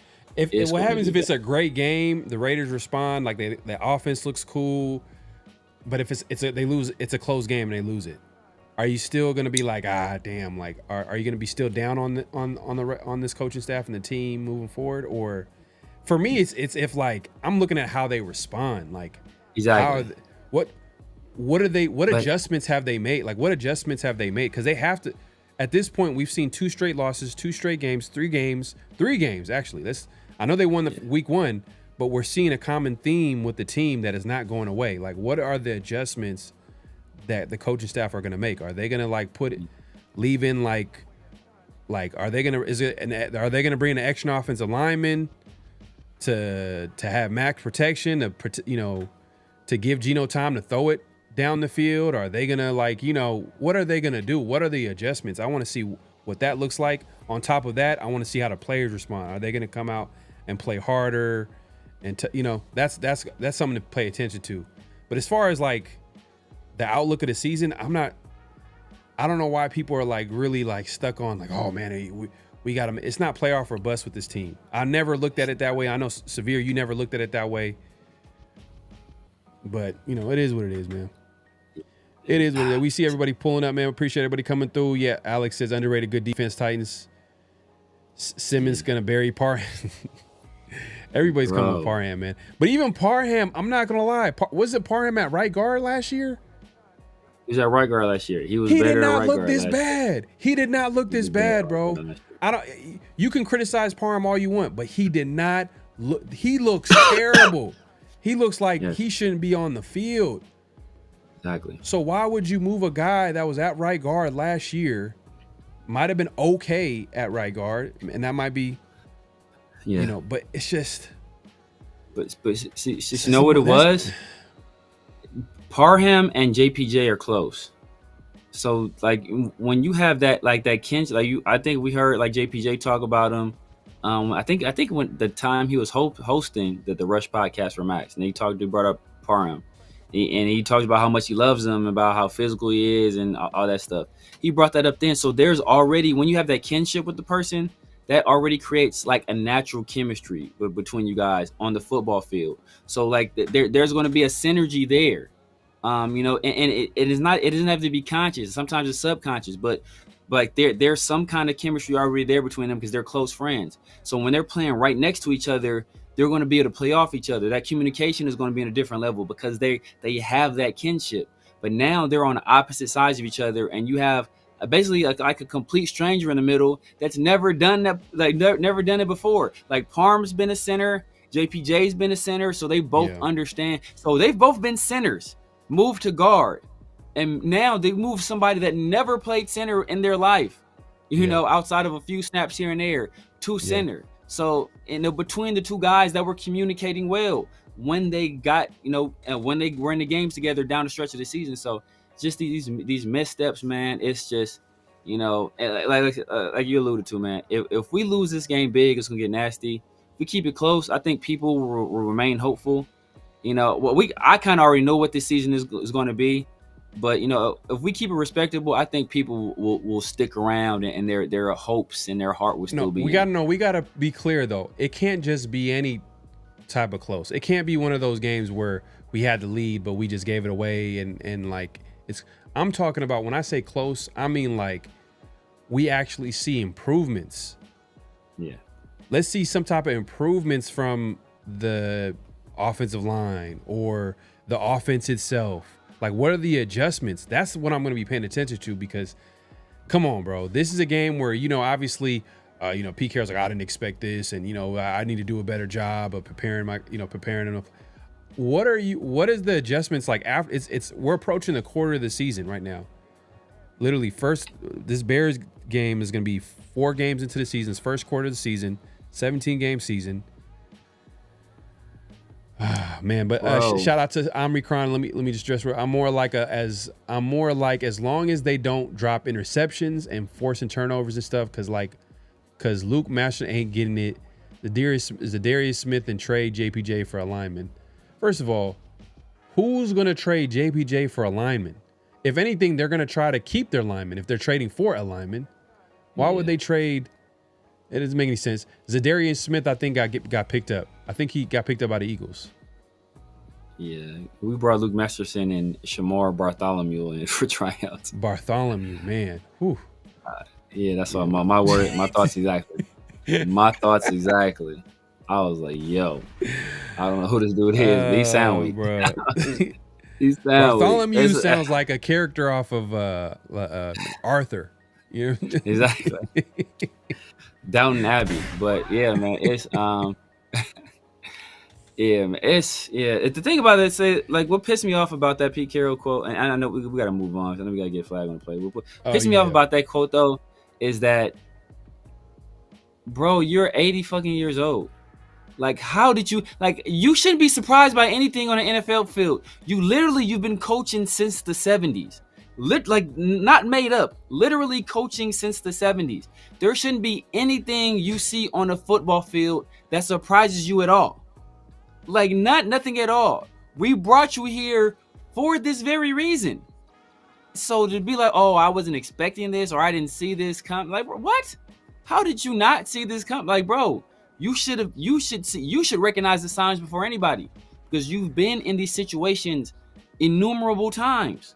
Like, whether it be at the collegiate level, at the pro level, with the Jets, the Patriots, with us. Like, you've seen this, but you've read this book, you've seen this chapter.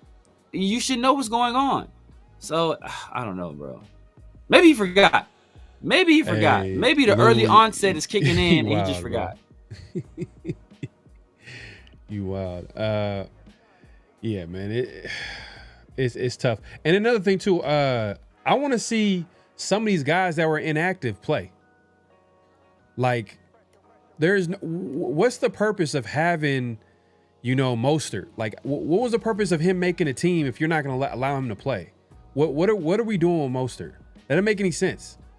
Yeah, bro. We should have kept. I know you're not the biggest Sincere McCormick fan. I would have kept Sincere McCormick. Yeah, if you don't have Mostert, what was the whole point? I thought okay, a Mostert is going to be a guy they can rely on offense, third down guy. He's going to have a role. He doesn't have any role. He's literally been inactive. He's on the roster. He's a 33-year-old running back, and he's inactive. Yeah. I want to see him come in the game. They need to try something new. I want to see JJ Pegues. Shout out to I think someone in the chat mentioned JJ Pegues. Some of these draft picks that were inactive, I want to see him play. Yeah. You know what I mean? Now, especially the way the defensive line is looking. Hemingway, like, at least. Yeah. Throw him in there. Like, Lalu has kind of been a bright spot, though. He's been solid. He's been cool. Be all right. He's making plays here and there, but, it ain't. Yeah. It ain't like enough where we're getting consistent pressure or anything like that. It's just really that other side, like opposite Max, like Kuntz. Hopefully he did have a moment where he did almost get a sack on Mariota, but then he ended up grabbing his face mask. Palomao had his moments. Yeah. But I feel like today's NFL is kind of ugly. Like, they called that penalty on him. I was like, and he almost had that interception. He dropped it, which, Oh yeah, that penalty on Palomar was weak. That was trash, bro. That was trash. He led with his shoulder. Like, guy was a runner, wasn't defenseless. It was a good play, defense, bro. Yeah, but like you said, Kuntz, man. Like, I was a big supporter of Kuntz. I was one of the people saying that we should have, pre-injury, we should have paid him. And now, if he would look anything like this, after we paid him, then it would have been a horrible contract. So I was trying to pay him early, pay him a little bit higher, but pay him, trying to do the Darren Waller thing with him. But now, that would have been a waste of money. I agree. Look, ain't nothing wrong with. I know people were talking about nepotism. Ain't nothing wrong with nepotism. Like, okay, it's cool. You know what I mean? Like, hey, you've gotten to a point in your life where you're successful enough where you could hire. Like, hey, I don't got no problem. Is when they're unqualified. Yeah. That's the problem. That's the problem when they haven't, like, they're not. And shout out to Bosco. He says just have Philbin have him be the offensive lineman and have Brennan learn from him, because he's never been an offensive lineman coach in the NFL. A lot of the experience has been in college. Yeah. And literally, I think, I don't know if you could correct me if I'm wrong, I think he's only had 1 year as an offensive lineman coach. I think he's at Arizona. He was an offensive coordinator and I think offensive line coach at the same time, if I recall correctly, for Arizona. Bro, hey, Joe Finn was on that staff, so I know he's a senior. I don't know if he's out there like, hey, look, because I remember we were laughing last year. We thought that Marvin Lewis was out there collecting a paycheck or whatever. Him and it might have been Joe Philbin too. They were just, I think it might have been the linebacker coach. Rob Ryan. Yeah, fact. Yeah, he was like a special assistant. Joe Philbin, please, man. I know. Hey, I know it's like he getting up there in age, but it's like, come on, man, help us out here, man. Chime in that offenses, the offensive meeting or whatever they got going on during the week. Like I'm sure they all meet up because he was there right next to Chip Kelly, so I'm sure he got something to say. I'm sure he does. Yeah, man. But hey, we appreciate everybody coming through. Make sure to clock in, hit that like button, hit that subscribe button, hit that notification bell. We're going live on both our channels. If you haven't subscribed to both, definitely do so. And also hit the like button, hit the notification bell so be notified for new content when we go live and all that good stuff. Let's move along, man. It's that time, man. It's that time, man. It's flag on the play. Personal foul, 69, offense. He was giving them the business. All right, man. Severe, what we got for flag and play this week, man? I feel like there was a few, but we had to cut it down to just one right now. But there were some notable ones. Some notable ones. I'm trying to keep it lighthearted. We knew this is going to be it's a heavy show. Trying to keep it a little bit lighthearted. Obviously, the Giants drafted Jackson Dart out of Ole Miss, I believe in the second round. And as quarterbacks do, the last I guess great quarterback they had was Eli Manning. And Eli Manning, as the veterans do, he told the rookie to reach out to him if he ever needed anything. And Jackson Dart took it in a little bit of different direction. So I told Jackson, if you have any questions about anything, I'm here for you. Football related, or just when you're deciding what town you want to live in, or this or that, or just all of a sudden it's training camp. He calls me, one day. He's like, "Hey, you got a minute?" I'm like, "Yeah, of course." So, such a similar situation we're in, like, bringing in a veteran like Russell Wilson. They brought in Kurt Warner. Yeah, sure. I was like, maybe this is dealing with that or something. He goes, "Can you give me a reservation at Fort Charles tonight at 6:30? The best French dip in America." Yeah. I was like, no, that's not part of the deal. Like when I said I'm happy to help out, I'm not doing that. I'm not your reservations guy. You have to earn the right to call and get your reservation. That's amazing. Fort Charles Prime. Let me just give a little context to it. It's this 8-table restaurant in Greenwich Village in New York City. It's impossible to get a table. It's one of those where you can't just go on Open Table or Resy and get a reservation. It's probably the greatest meal I've ever had in my life. Damn. It's crazy. Damn, he tried to. Yeah, flag on play on him, cause literally he had to know when he said if you need any help or any questions, he had to know that he was talking about football related stuff. But he tried to take advantage of Eli being Eli and having connections around the city and try to take advantage of that, man. But that's funny though. That's hella funny. That's a funny story. That's a funny story. Because you would never think about doing that. Like who? Like what? Ricky? Is that confidence? Would you call that like super confident? Low key, bro. Low key, because it's like who would think about doing something like that? Like, bro, oh man. Like, hey, bro, remember that time you said you can help me with anything? You're like, yeah, man, what you need? Like, you need some film session? Want to sit down and go over the practice tape? He's like, nah, man, I need a reservation. Like, what? Reservation? Like, bro, what is this? You got to have that a little bit. Like, I'm not going to lie, especially in New York, like out there, you got New York. Yeah. Raiders, we got the type of quarterback that we have to have. He got to be the quarterback that talks shit. Like, he got, like, Geno got that in him. Geno, like, he'll be ready to, like, so that's why, I like Geno, where he's like, he fits right in, because it's like he's not afraid to do whatever. It's like in New York, you got to be strong. Well, you got to be confident. You got to be strong-willed, because the media out there is crazy. And I don't think that's the one thing that I feel like Las Vegas doesn't have. They really don't have.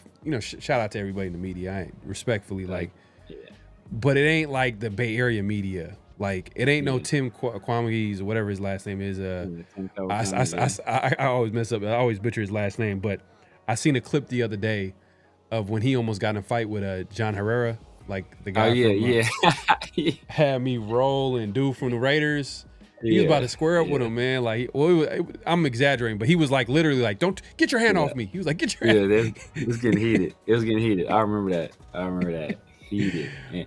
He would stay trashing the Raiders. Like, that was his. Like, he'd wake up like like read this article quick. It's like Josh DeBow and Derek Carr. Josh DeBow and Derek Carr. Yeah, like Josh DeBow got a file. Like, he got like a whole. He was pulling stats. Derek Carr's in the news. Let me see what stat I could pull out on Derek Carr.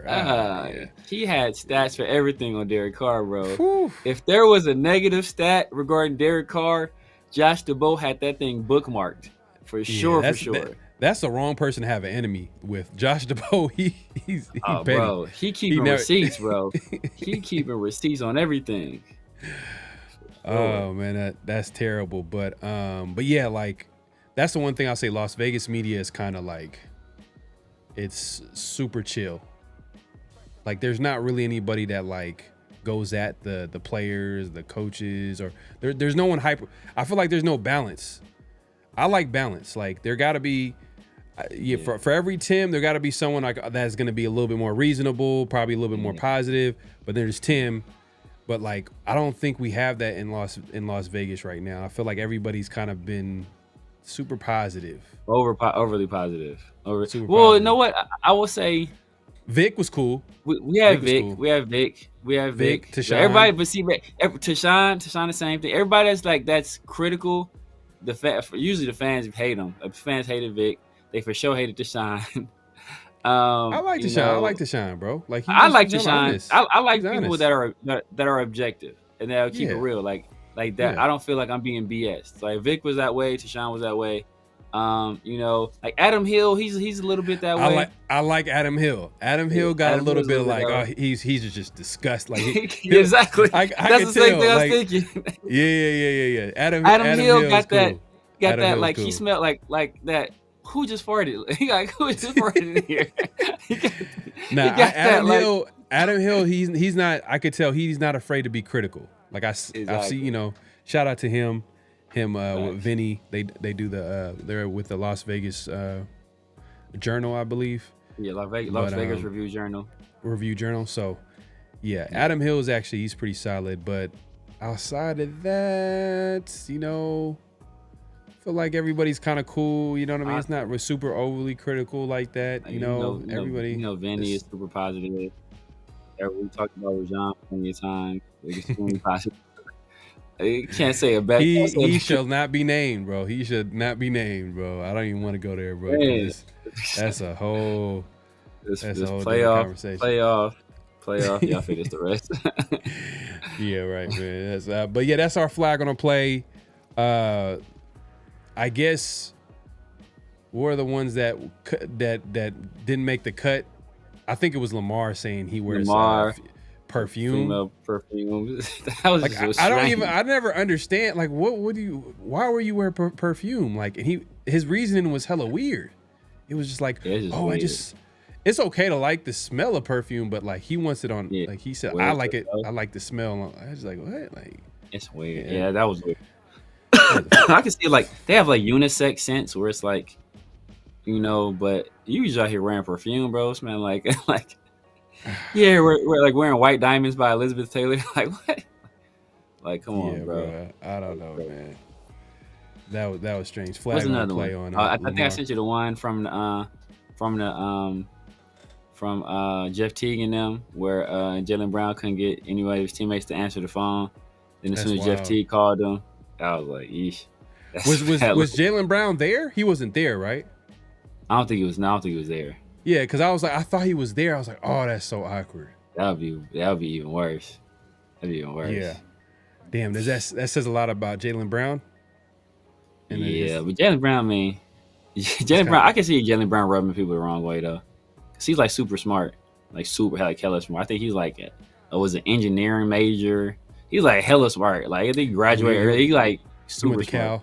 He went to Cal. Yeah, he was super smart. So it's like he probably one of those people that's like hella snobby. Like talk to everybody like they dumb. Yeah, man. But yeah, I think that was literally all the other flags on the play that possibly could have made the cut. But yeah, man, if you haven't already, make sure to clock in, hit that like button, hit that subscribe button. Flag on a play on Jackson Dart, who gets his first start this week for the Giants. So we'll see how that goes. Young QB gets his first start this week, so I know everybody's going to be paying attention. But it's kind of like a desperation move by Brian Daboll and them, because I like hearing the fans. They're like, Russell Wilson struggled in the red zone and short yardage situations and stuff like that. Sounds familiar. Like people are talking, basically saying that it's not a Russell Wilson problem. It's a coaching problem. Brian Daboll. Yeah, but we'll see. We'll see what it looks like with Jackson Dart though. Might look totally different. Let's see, man. Appreciate everybody put Tassi out as fullback. Maybe extra offensive lineman. Maybe. Yeah, maybe against Jumbo. But see, think about it, like I know a lot of people, like some obvious situations. a lot of people want to put a fullback in front of Jeanty. I just think that's going to cloud the picture further for him. He's already having some issues recognizing cutback lanes and seeing the running lanes. He's getting better every week, though.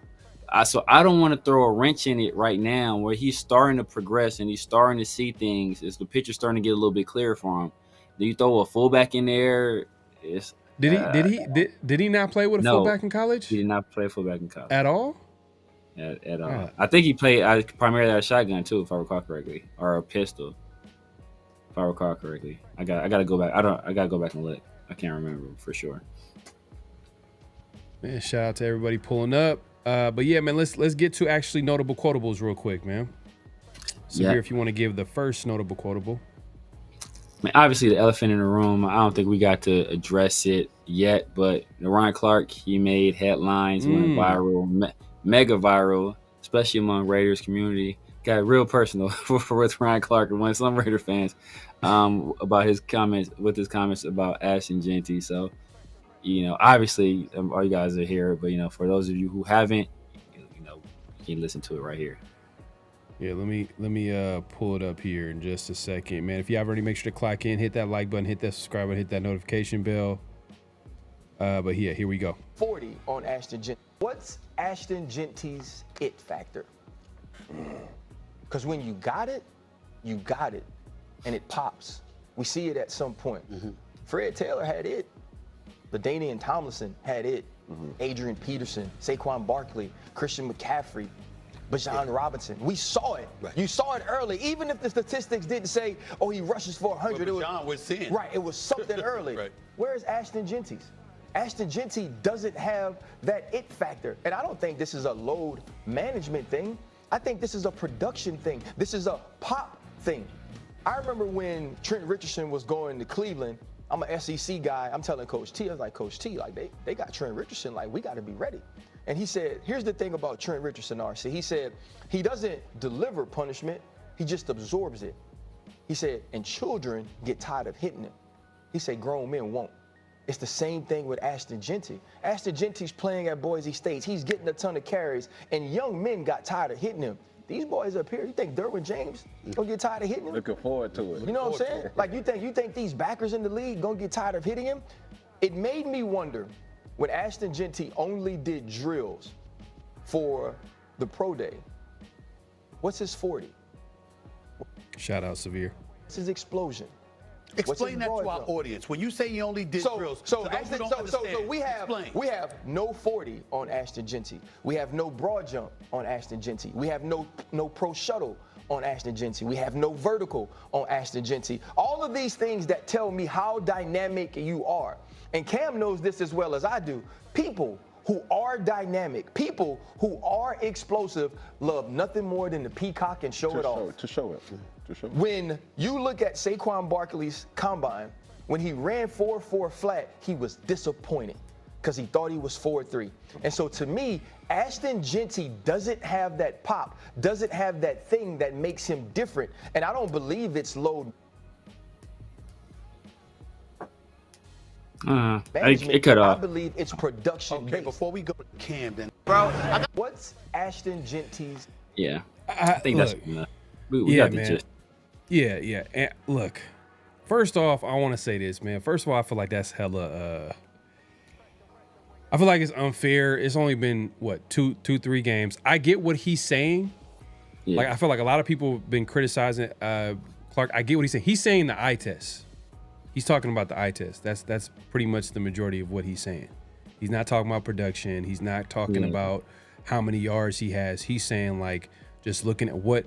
But when he talks about what makes him great, it's kind of like, how do you not know what makes him? It's his ability to break tackles and his contact balance, which he's kind of shown. He's shown, and then he tried to use Trent Richardson as an example of a guy that hey, in the NFL they don't get tired of hitting you. But that's not even Ashton Jeanty wants to hit you. He wants to hit you. We've seen a few times where he's run over somebody. Yeah. I just think it's a little bit premature because he's not taking in. I think he's not taking into effect that the Raiders' offensive line hasn't been all the way there because we haven't really seen him in open space. Because I think that's where we're going to see a lot of his skill set a little bit, like the ability to break tackles, the ability, his contact balance. Look, you know what it is, bro, with First Take. Shout out to you, though. He made a point there. I was like, that's Severe's point right there. You was talking about that during the draft. You was talking about how, like, if, people who don't do the athletic drills and that they're super athletic. I remember you made that point, and I was like, bro, he watched 50/50 show for sure. He got that. He did his research. He went on Raider YouTube. He's like, let me see what my talking points, because what Ryan Clark does at ESPN and First Take, they're looking for hot takes. They're looking to say something that's going to be like super controversial and like, and it worked too. I'm not gonna lie, it worked, because I posted that on Around the Shield, man. It went viral. People went crazy. But you mean it's a polarizing take, but it's only polarizing because there's some truth to it. Now, is it completely true? No, because we kind of know what made Ashton Jeanty special was obviously his contact balance, his ability to break tackles, and also his vision. But thus far in the NFL, his vision has been sketchy, sometimes downright bad. And, his contact balance, it ain't been the same. And I think that's what he was alluding to when he was saying, he wasn't talking about Ashton Jeanty will get tired. He was talking about people in the Mountain West. At some point, like, they submit. It's like, do I really want to hit this guy again? He's saying dudes in the NFL, they're not going to submit. No. You ever seen? I always bring it back to the Simpsons. Have you ever seen the Simpsons episode when Homer was a boxer, and how he would win his fights? So he would just let people pound him, just beat the crap out of him, then but and pause on that pound him thing. But he would just let people just beat the crap out of him, right? He just let people beat the crap out of him, and then they would get tired, and then he would just like push him over and win by knockout. But then when he fought an actual boxer, when he fought Drederick Tatum, he thought that was going to be the same case.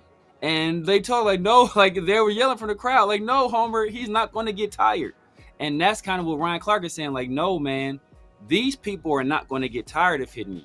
So now you have to show your ability. Your ability has to manifest in a different way. Now, that doesn't mean that it can't be the same ability, but it just has to look different, because at Boise, he took a lot of hits and absorbed a lot of hits. But I will say in the NFL, we see him delivering more hits, but he's also not breaking tackles like he was at the collegiate level either. So, it's his ability has to manifest in a different way. It's not going to look the same. And will he be able to adjust from, okay, I can't just absorb hits and bounce off people here. I have to make it look different. Now, each week, he's gotten better. From week 1 to week 2 to week 3, I think week 3 he could have had a good game had we been able to run the football. But obviously we were out of it. But he still has question marks. They're still out. Even week 2, like I said, they didn't look like every time there was like he had a good run, they went away from him. They brought Zamir, and it's funny. Some of his own doing too, though. Yeah, but what happened next game? They lost that game, and what was the talk about? Like, damn, they should have gave the ball to Jeanty. And I'm sure Pete was maybe in Chip Kelly's ear, and I know Chip Kelly that week was like, "Oh, we're trying to, it's load management. We got to conserve them. We're thinking long term." But guess what? Next game, how many carries you got? You got 17 carries compared to the 11 or 13 that he got. Against, but we're 10th in NFL in carries, so it's not about. I mean, people can quibble about when the carries come, or the situations or the play calls. Like, we can quibble all that. It's not about volume, because he's getting plenty of volume. It's just obviously we're not putting him in the best positions in terms of as an offensive line. But there's been several plays. I've sent you several plays.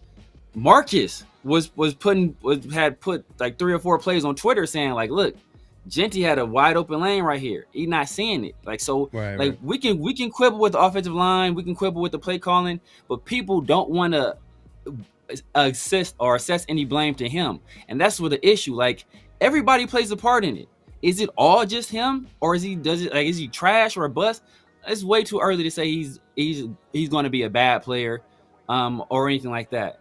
But obviously he has to do it himself as well. He has to take it upon himself. And this last game, I saw more than any other game him like make some plays, make some people miss, and actually create some opportunities for himself, more so than he did in week 1 or week 2. So he's building week by week. Hopefully he keeps on that same improvement. But in terms of explosiveness, I think he laid it out perfectly right there. When you got a skill you're good at, you generally want to show it off. Like even if you're among, especially if you're among like other people, if you can draw, oh bro, you be drawing stuff, posting it online. If you can sing, you're gonna be going live singing. If you can rap, you're gonna be hopping in cyphers, spitting. Like when I was in shape, bro, I didn't need a reason to take my shirt. I'll take my shirt off. Oh, it's hot. Take my shirt, take my shirt off, walk around. Like I didn't need a reason at all. It'd be, obviously we live in Cali, but I didn't need a reason. And I'll take my shirt, whatever I was at, walking around, no, because you want to show off the fruits of your hard work. So that's why when a guy that's supposed to be an elite athlete, dismisses every opportunity at the combine, I understand. Okay, combine, it's the surface, you don't know. They're poking and prodding you. Cool, I can understand that. But at your own pro day, so as the combine, I was like, all right. But at your pro day, that's when I start questioning. Like, all right, this guy, it's no longer a I don't want to do it. It's a I'm hiding something situation. And and to be a good running back or a great running back, you don't have to run a blazing fast 40. Like you don't have to do that. But if you want to be in my opinion, if you're going to be a top 10 pick, like that's an element that has to be there in your game, and that's the element that I don't think is there in his game. And I've seen it kind of manifest itself a little bit, some of his carries where he's not able. There's opportunities there that close before he can get there because he's not able to.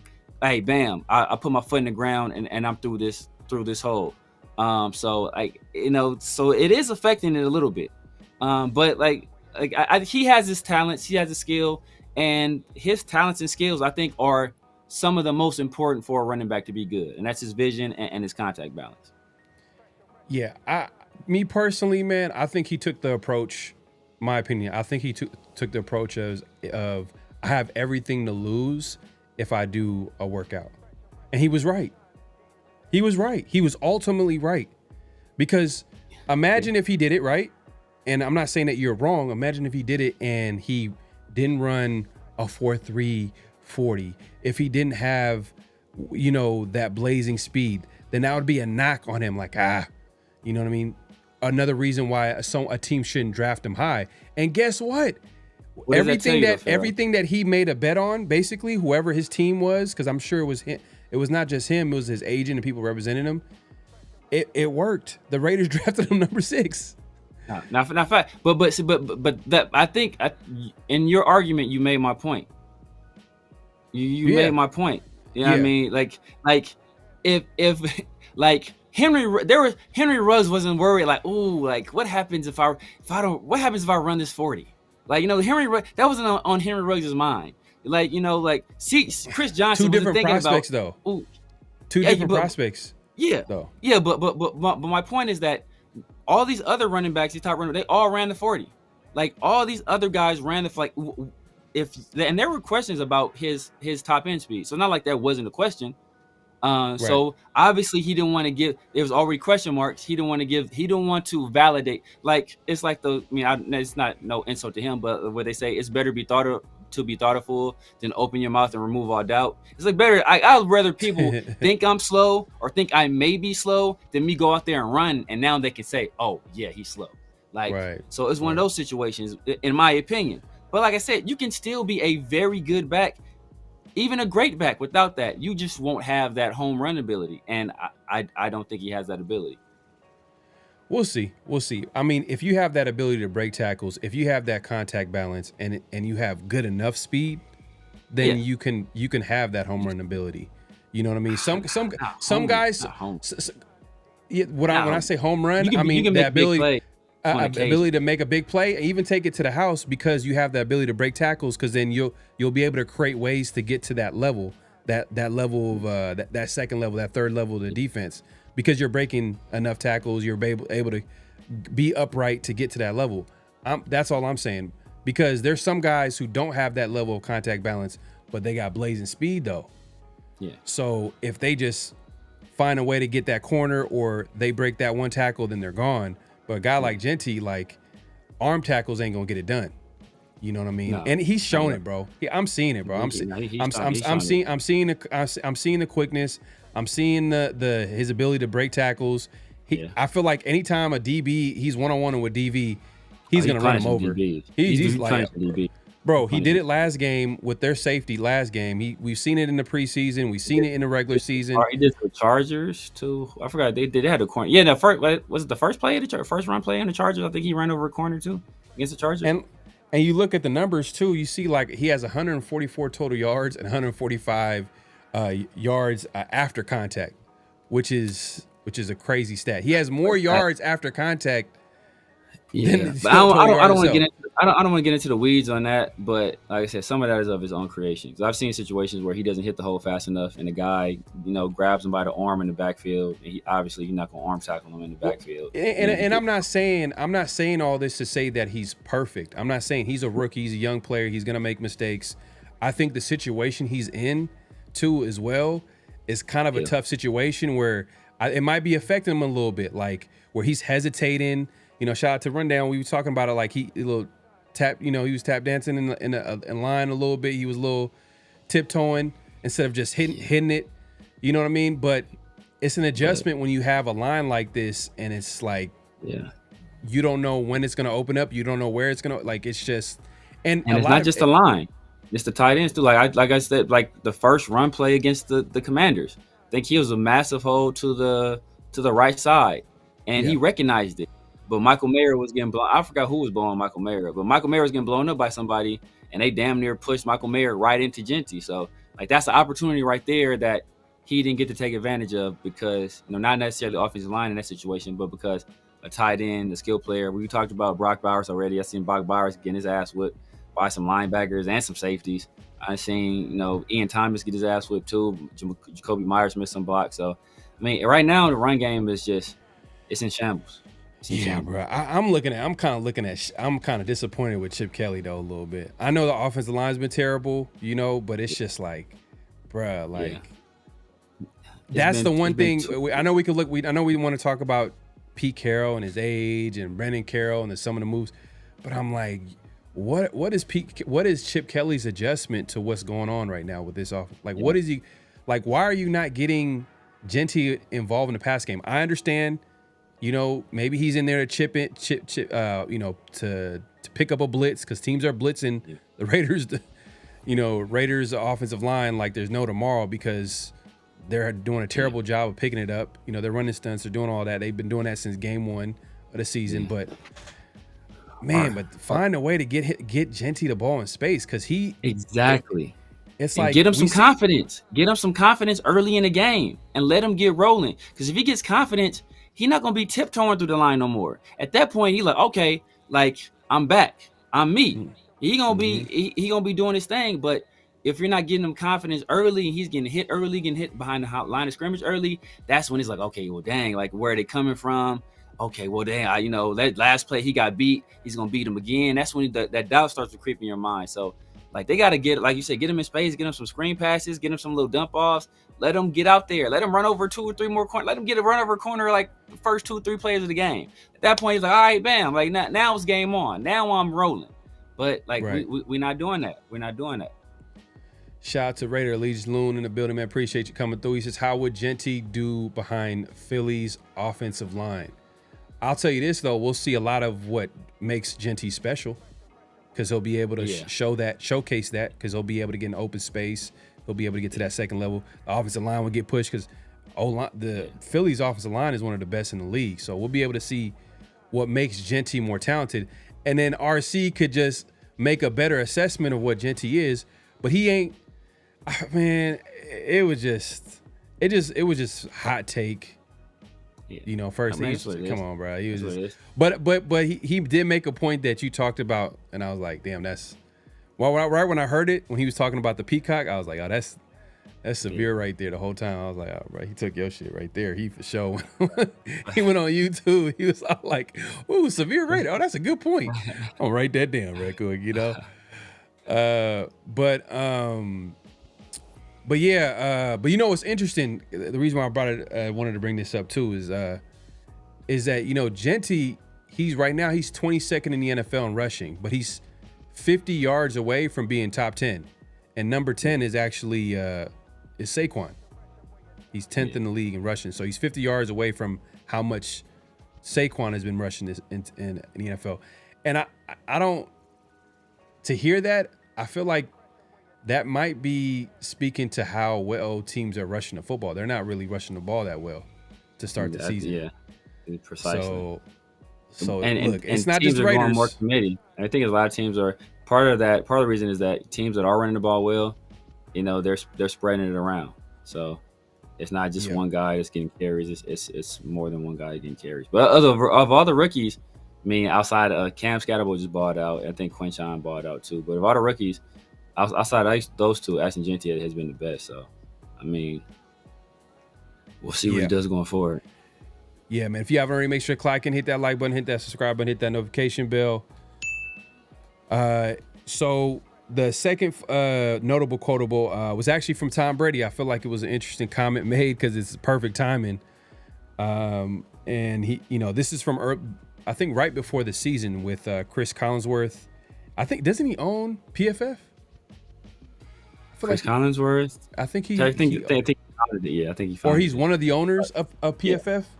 Yeah, but anyway, he interviewed Tom Brady for the season. We've taken some quotes from there. You know, but you know, he had a lot of different things he said in the interview, and I felt like one of the things he said is like a little bit noteworthy to what the Raiders are now approaching the first quarter of that season. So let me go ahead and play this clip.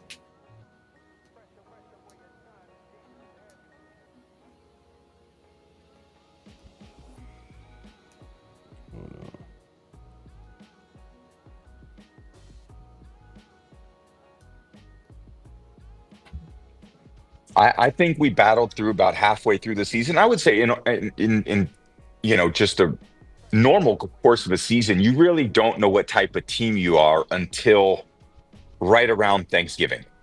You know, because every team starts the year with free agency, draft picks, but every team feels like we're going to be way better. How many teams right now, 1 week before the season, think we've done everything to improve? All 32 teams are hopeful that they're going to be better this year than last year. And the reality is 5 games into the season, there's half of the fan bases in the league are going to be like, we suck. You know, we can't get anything right. That is 6 weeks from today. You're going to have half the fan bases in the NFL thinking about 2026 season. So you don't really figure out what team you are, because I believe the processes that you need to have to be successful are more important than the outcomes every given weekend. And if you have really good processes in place for improvement and development and coaching and strategy and recovery and practice, all those things that you saw, like in New England we had, well, over the course of 16 weeks or 17 weeks, they play themselves out. And by about midway, some teams are getting better every week with their practice habits. Some teams get worse. And then those teams early in the season that had hope, well, now they don't even have hope. Now they realize we suck and we have no shot. And then they start going the opposite direction, and the fans quit, the players quit. And I think that's why you need, and a lot of teams are, I think, going this way. I've heard this several times over the course of the offseason and even last year. We're drafting people before we're drafting players, which means they're thinking about the intangible traits of these players more so than just the skill set.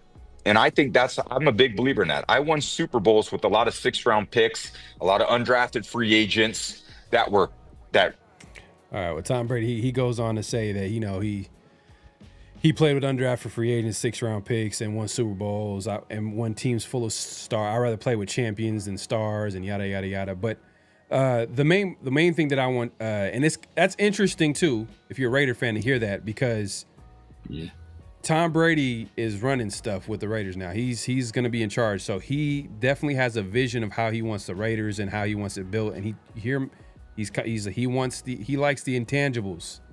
He wants to get guys that obviously are talented, but then also have certain things qualities about them. But the main thing that I wanted to get from there was that when he talked about where teams either go in one direction or the other, and he was saying around Thanksgiving, which is like the midway point of the season.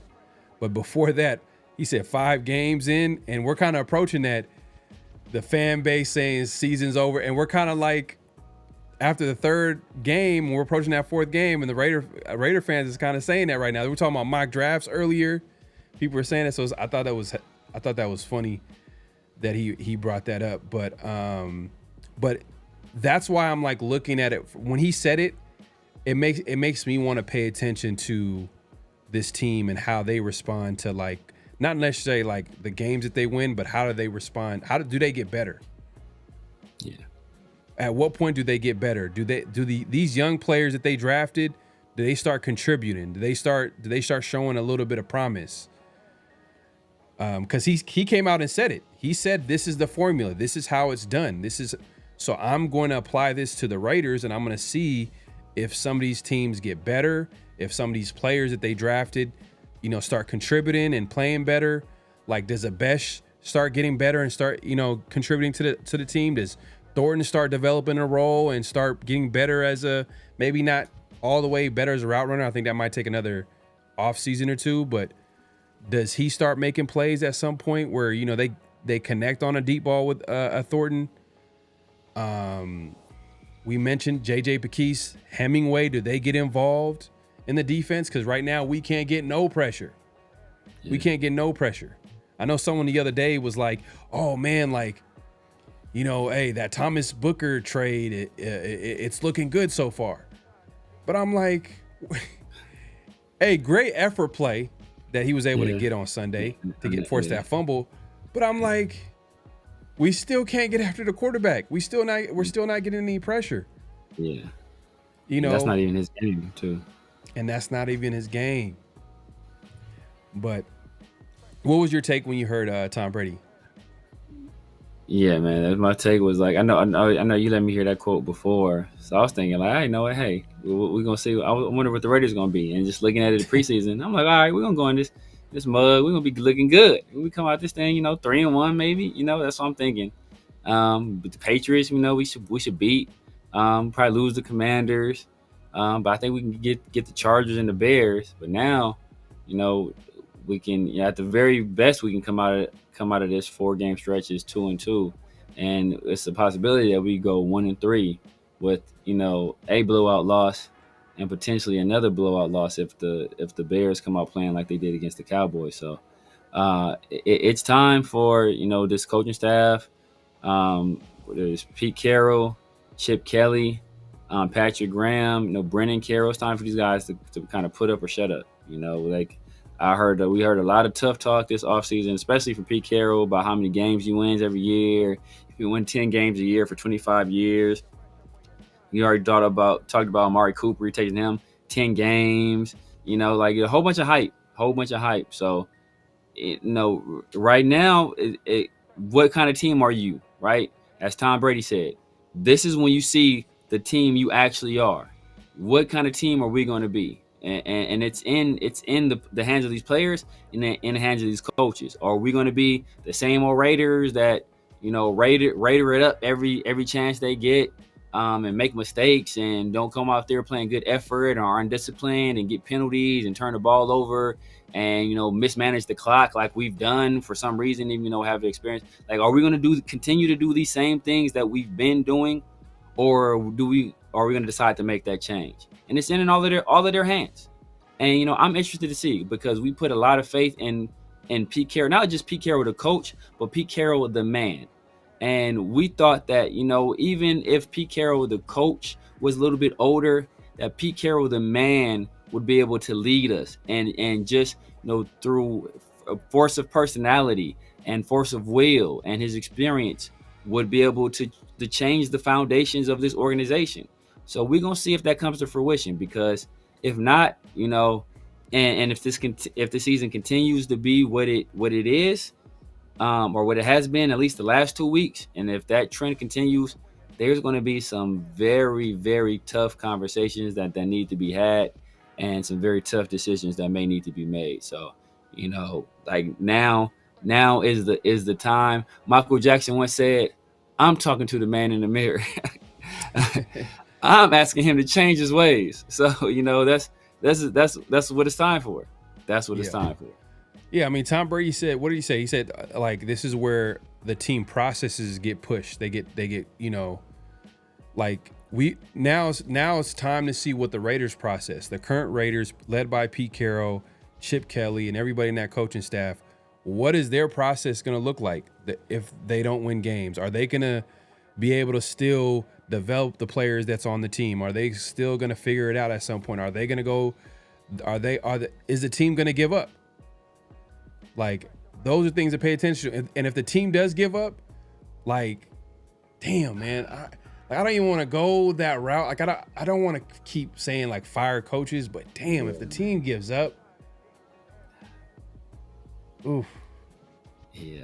We'll talk about it when we get it there, man. We need to bounce back.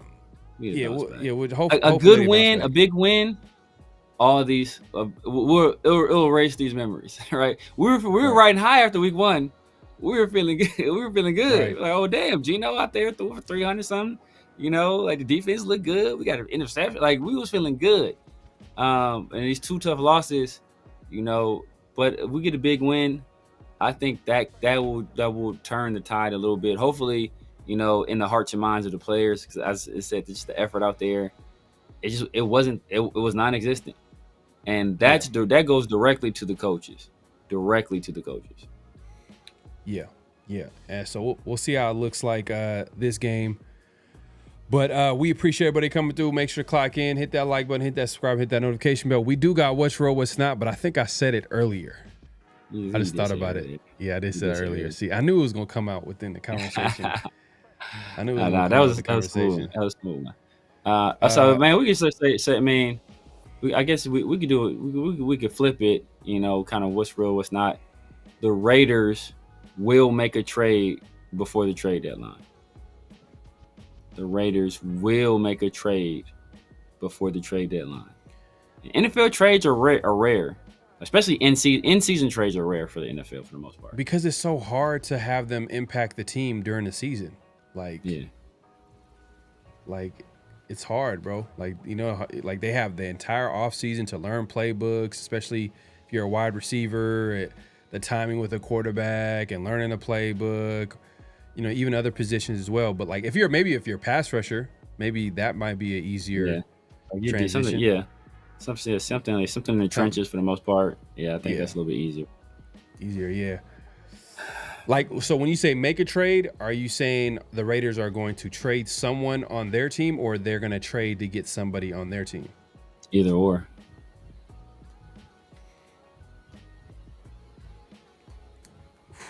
Damn, that means like the season probably is over. Or it could be desperation move. We've seen that before. Carson Palmer. You know what I'm gonna say? I'm gonna say yes. I don't think they're gonna go desperation move because Spytek is not that type of GM. I don't think Tom Brady's like on the same page with Spytek as well. Maybe Pete. Pete's the one that's desperate to win now. Bro, he tried to sign Amari Cooper, and Amari Cooper retired after 1 week, bro. That should have been a sign about what Amari Cooper seeing the team was like, bro, I ain't trying to go out like this. We didn't recognize it. Oh boy did us the same way. The other Cowboys receiver. Oh, Gallup? Yeah, Michael Gallup. I think the Commanders cut him this offseason, ironically. So like he did us the same way, where it's like he saw what it was looking like. He was like, yeah, I'm good. I'm good on this. So, you know, maybe Amari saw the writing on the wall, or maybe Amari's just out of shape. You know, one or two.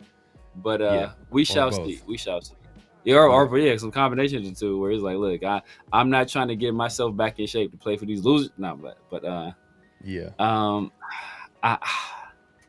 I'm gonna say no. Because the only way I see us making a trade is if somebody requests a trade, and it's somebody that's not in our plans. So it had to be like a Jacoby, or Jacoby already crushed it, and they said no. So Hank, we're speaking in general. So this is a segment called "What's Real, What's Not." This is where we say a statement and we react to it if it's real or not. So Severe said that the Raiders would make a trade by the trade deadline. Either they trade someone on the team or they trade to get somebody. Either or. Is that real or is it not? And I said it's going to be real. Because if the season goes left, I could see a Jacoby Myers get traded for a draft pick. I can see a JPJ if this whole situation is just like continue to happen. We're competition and we're like approaching the middle of the season. We're approaching like what are we doing here? You know what I mean? I could see him possibly get traded. Or, maybe if they start putting some wins together, maybe Spytek pulls a trade, but I don't see him doing it. So far, he just doesn't seem like an aggressive guy like that. Not, bro. He's not. He values his draft picks. Yeah, facts. I had a what's real, what's not around recent GMs I was gonna do, but I'm gonna save. I'm gonna let the season play out a little bit more before we start asking that. But I don't see it happening. Like I said, it had to be a request situation, or this season is just like, hey, you know what? I would say fire sale, but what are we really selling? Like, we have nothing valuable. Our most valuable assets are Ashton Jeanty and Brock Bowers and Max Crosby, and I don't see either of those guys getting traded in season. So those are the three most valuable pieces that would get the most on the open market, and the Raiders would be idiots to trade any of the three of those guys. So. Bro, Bosco, if this happens, man, this would be like the biggest surprise. He says even if there's inside beef with JPJ, somehow, some way they get JPJ mentally on board after last week. His to know we need him to be great. He needs to know that we need him to be great. Yeah, we'll see, man. We'll see, bro. I'm just looking at it from like, what are the adjustments that they make? Like, there was a point where I was like, you know what? I underrated this coaching staff. I'm like, Pete, he's been there, done that. He's won. Patrick Graham has been here for 4 years, so he's pretty comfortable as a defensive coordinator in his system. Okay, and it showed with the defense. With the talent they have, they've been able to keep the Raiders in the game. But it didn't happen this week, but it showed the first couple of weeks. And then the offensive staff, hey, look, I bought into Chip Kelly. Like, hey, if Chip Kelly, can catch the league by surprise and have some things up his sleeve, he has some, but, with the Bowers injury, it hurt the offense a little bit. That's another thing we're not talking about, too. Like, Bowers being hurt is hurting the offense. Yeah. So, as well as the offensive line, too. The offensive line, that combination of Bowers, because Bowers can win early. Like, he can win immediately. That's a guy that can win immediately. Outside of Myers, he was the other. Bowers is the number one option. So he's a guy that can win and get open quickly. And he's a yak guy too. So if you throw it to him short, he could break it but he doesn't look like the same player right now. It's just Yeah. It's I mean, it's true, but like Chip Kelly, you gotta do something, bro. I don't care. Brock hurt. We gave you what many people thought was a blue chip running back. You got a free agent quarterback that, according to the analytics, was a top 10 in the league last year. I don't care who hurt, bro. Make something happen. You making $6 million. Make it $6 million, bro. Make something happen. No, facts. But if, bro, oh man, that's. We've been talking about this back and forth, but it's just bro, you hired Chip Kelly, but why don't you give him the choice to choose his offensive line? Why are you making the choice for him? Yeah, by choosing your son, bro. And unless people just think Chip Kelly just happened to to decide to pick her. And why didn't Chip Kelly come to the Raiders? Why didn't he come to the Raiders the year prior? What was the main reason? It's because he couldn't bring his exactly. Yeah. But the Raiders, they made it interesting by making him the highest paid, and he was like, "Oh, okay, exactly." I'm like, I'm getting guaranteed $6 million. I'll take that. That's more than the AP got us with the Raiders as a coach. Exactly.